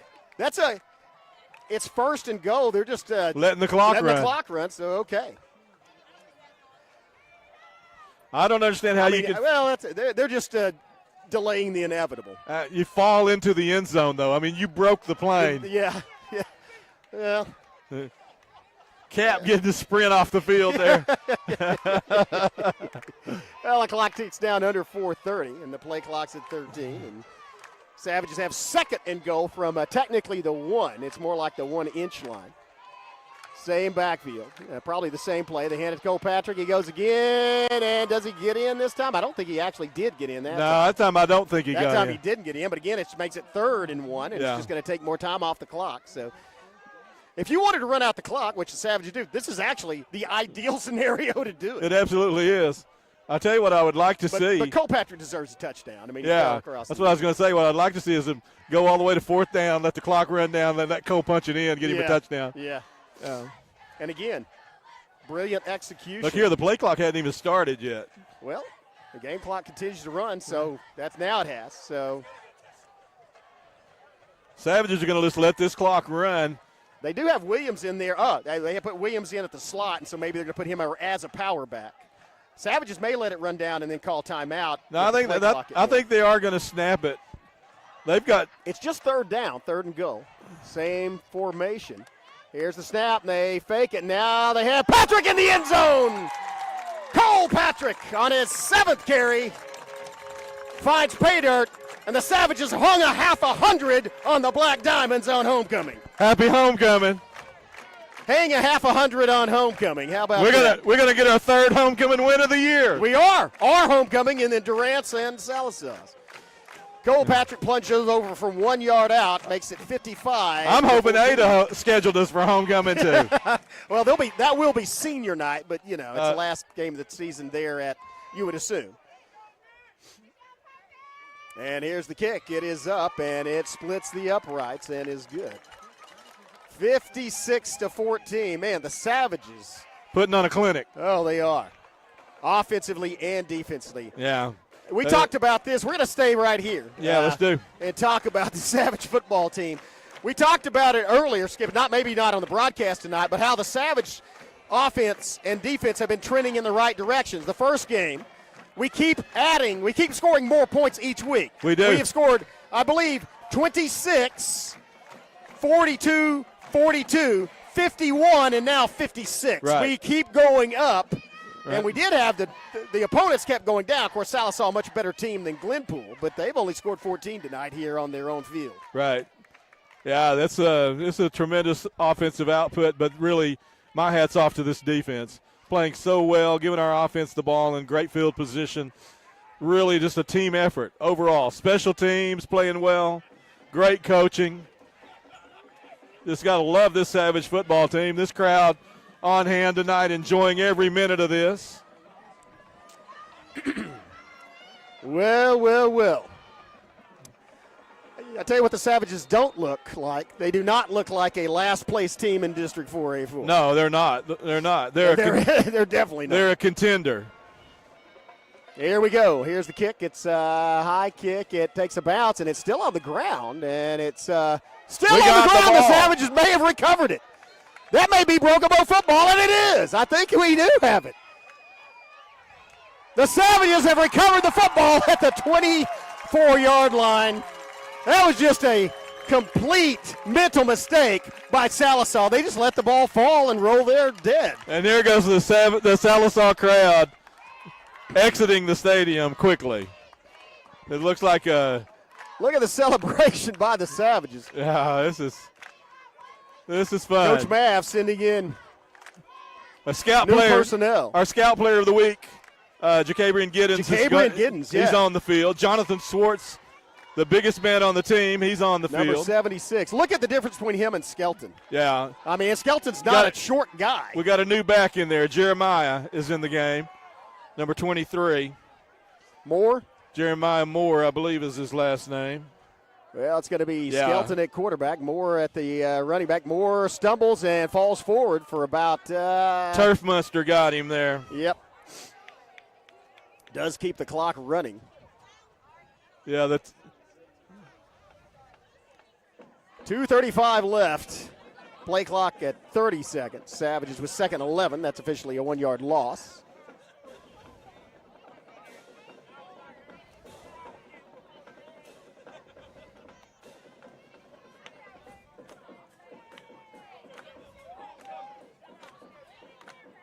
And now up the line, 10 seconds left on the play clock. Savages. Handoff, it's Moore looking for running room to the near side, going to the, and doesn't really find it. He's met deep in the backfield. Just stay in bounds to go down. Just stay in bounds. That's the most important thing. Minute 56 left, so now we got third down, 32 on the play clock here, so we'll be down to about a minute and 15 seconds or so when we have to snap it again. This coaching staff working with it. Actually, I think Coach Mav was at the JV game or the ninth grade game. He was at the middle school game. At the middle school game. Yeah. That's what they talk about it. This is a program. This is not just a team. And it is a full – they are developing these young men throughout the program. 6 through 12. He talks about it all the time. Grades 6 through 12. That's where your program is. Here goes more on a good run. Positive yardage. Jonathan Swartz with a pancake block that time. Yeah, Jonathan Swartz. How about that? I mean, got him a pancake. Get the syrup. Yeah. Swartz is serving pancakes. That's a gain of about 3. Brings up a 4th. And Savage is probably going to let this play clock run down to 1 and call timeout. All right, we'll see if we can get a first down here. 52 seconds, so we've got to be down to about 40 seconds when we snap it. Yeah, 10 seconds left in the play clock. See if we can get a first 37 down. seconds probably when they snap it. Or call timeout. No, they do snap it, and he does kneel it, and that's keep the clock.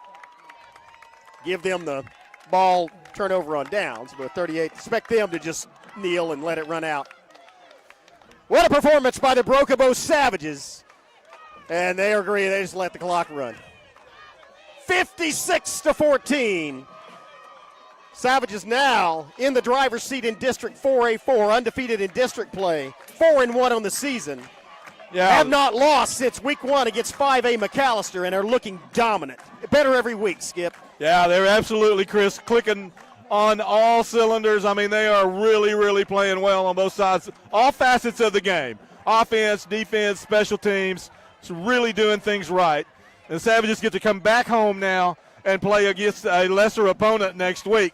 We would think. I mean, if I'm matching Sallisaw and Stillwell, I'm thinking Sallisaw's the better of those two programs, 56-14 tonight. So the Savages just need to keep doing more of what they've been doing. And what they've been doing is winning and doing it in dramatic fashion. This was a beatdown tonight, a dominant performance by Broken Bow. And, man, it feels good to go back home 2-0 in district, having not lost since week 0. Yeah. We'll be there next Friday night at Memorial Stadium for the Stillwell game. It really makes the drive back over the mountain a lot more fun to do. It certainly does. Yeah. Again, thanks to everybody. West Jeans on the main camera. Idabel got beat. Oh, Idabel lost to Spire. Was it? Okay, Idabel did lose tonight. So, but West Jeans on the main cam. Jonathan Calloway as our producer. And Skip Copeland not only directed but also doing the color commentary. And I'm Chris Chandler, and as we end every broadcast, tonight is certainly a great night to be a Savage. And, once a Savage, always a Savage.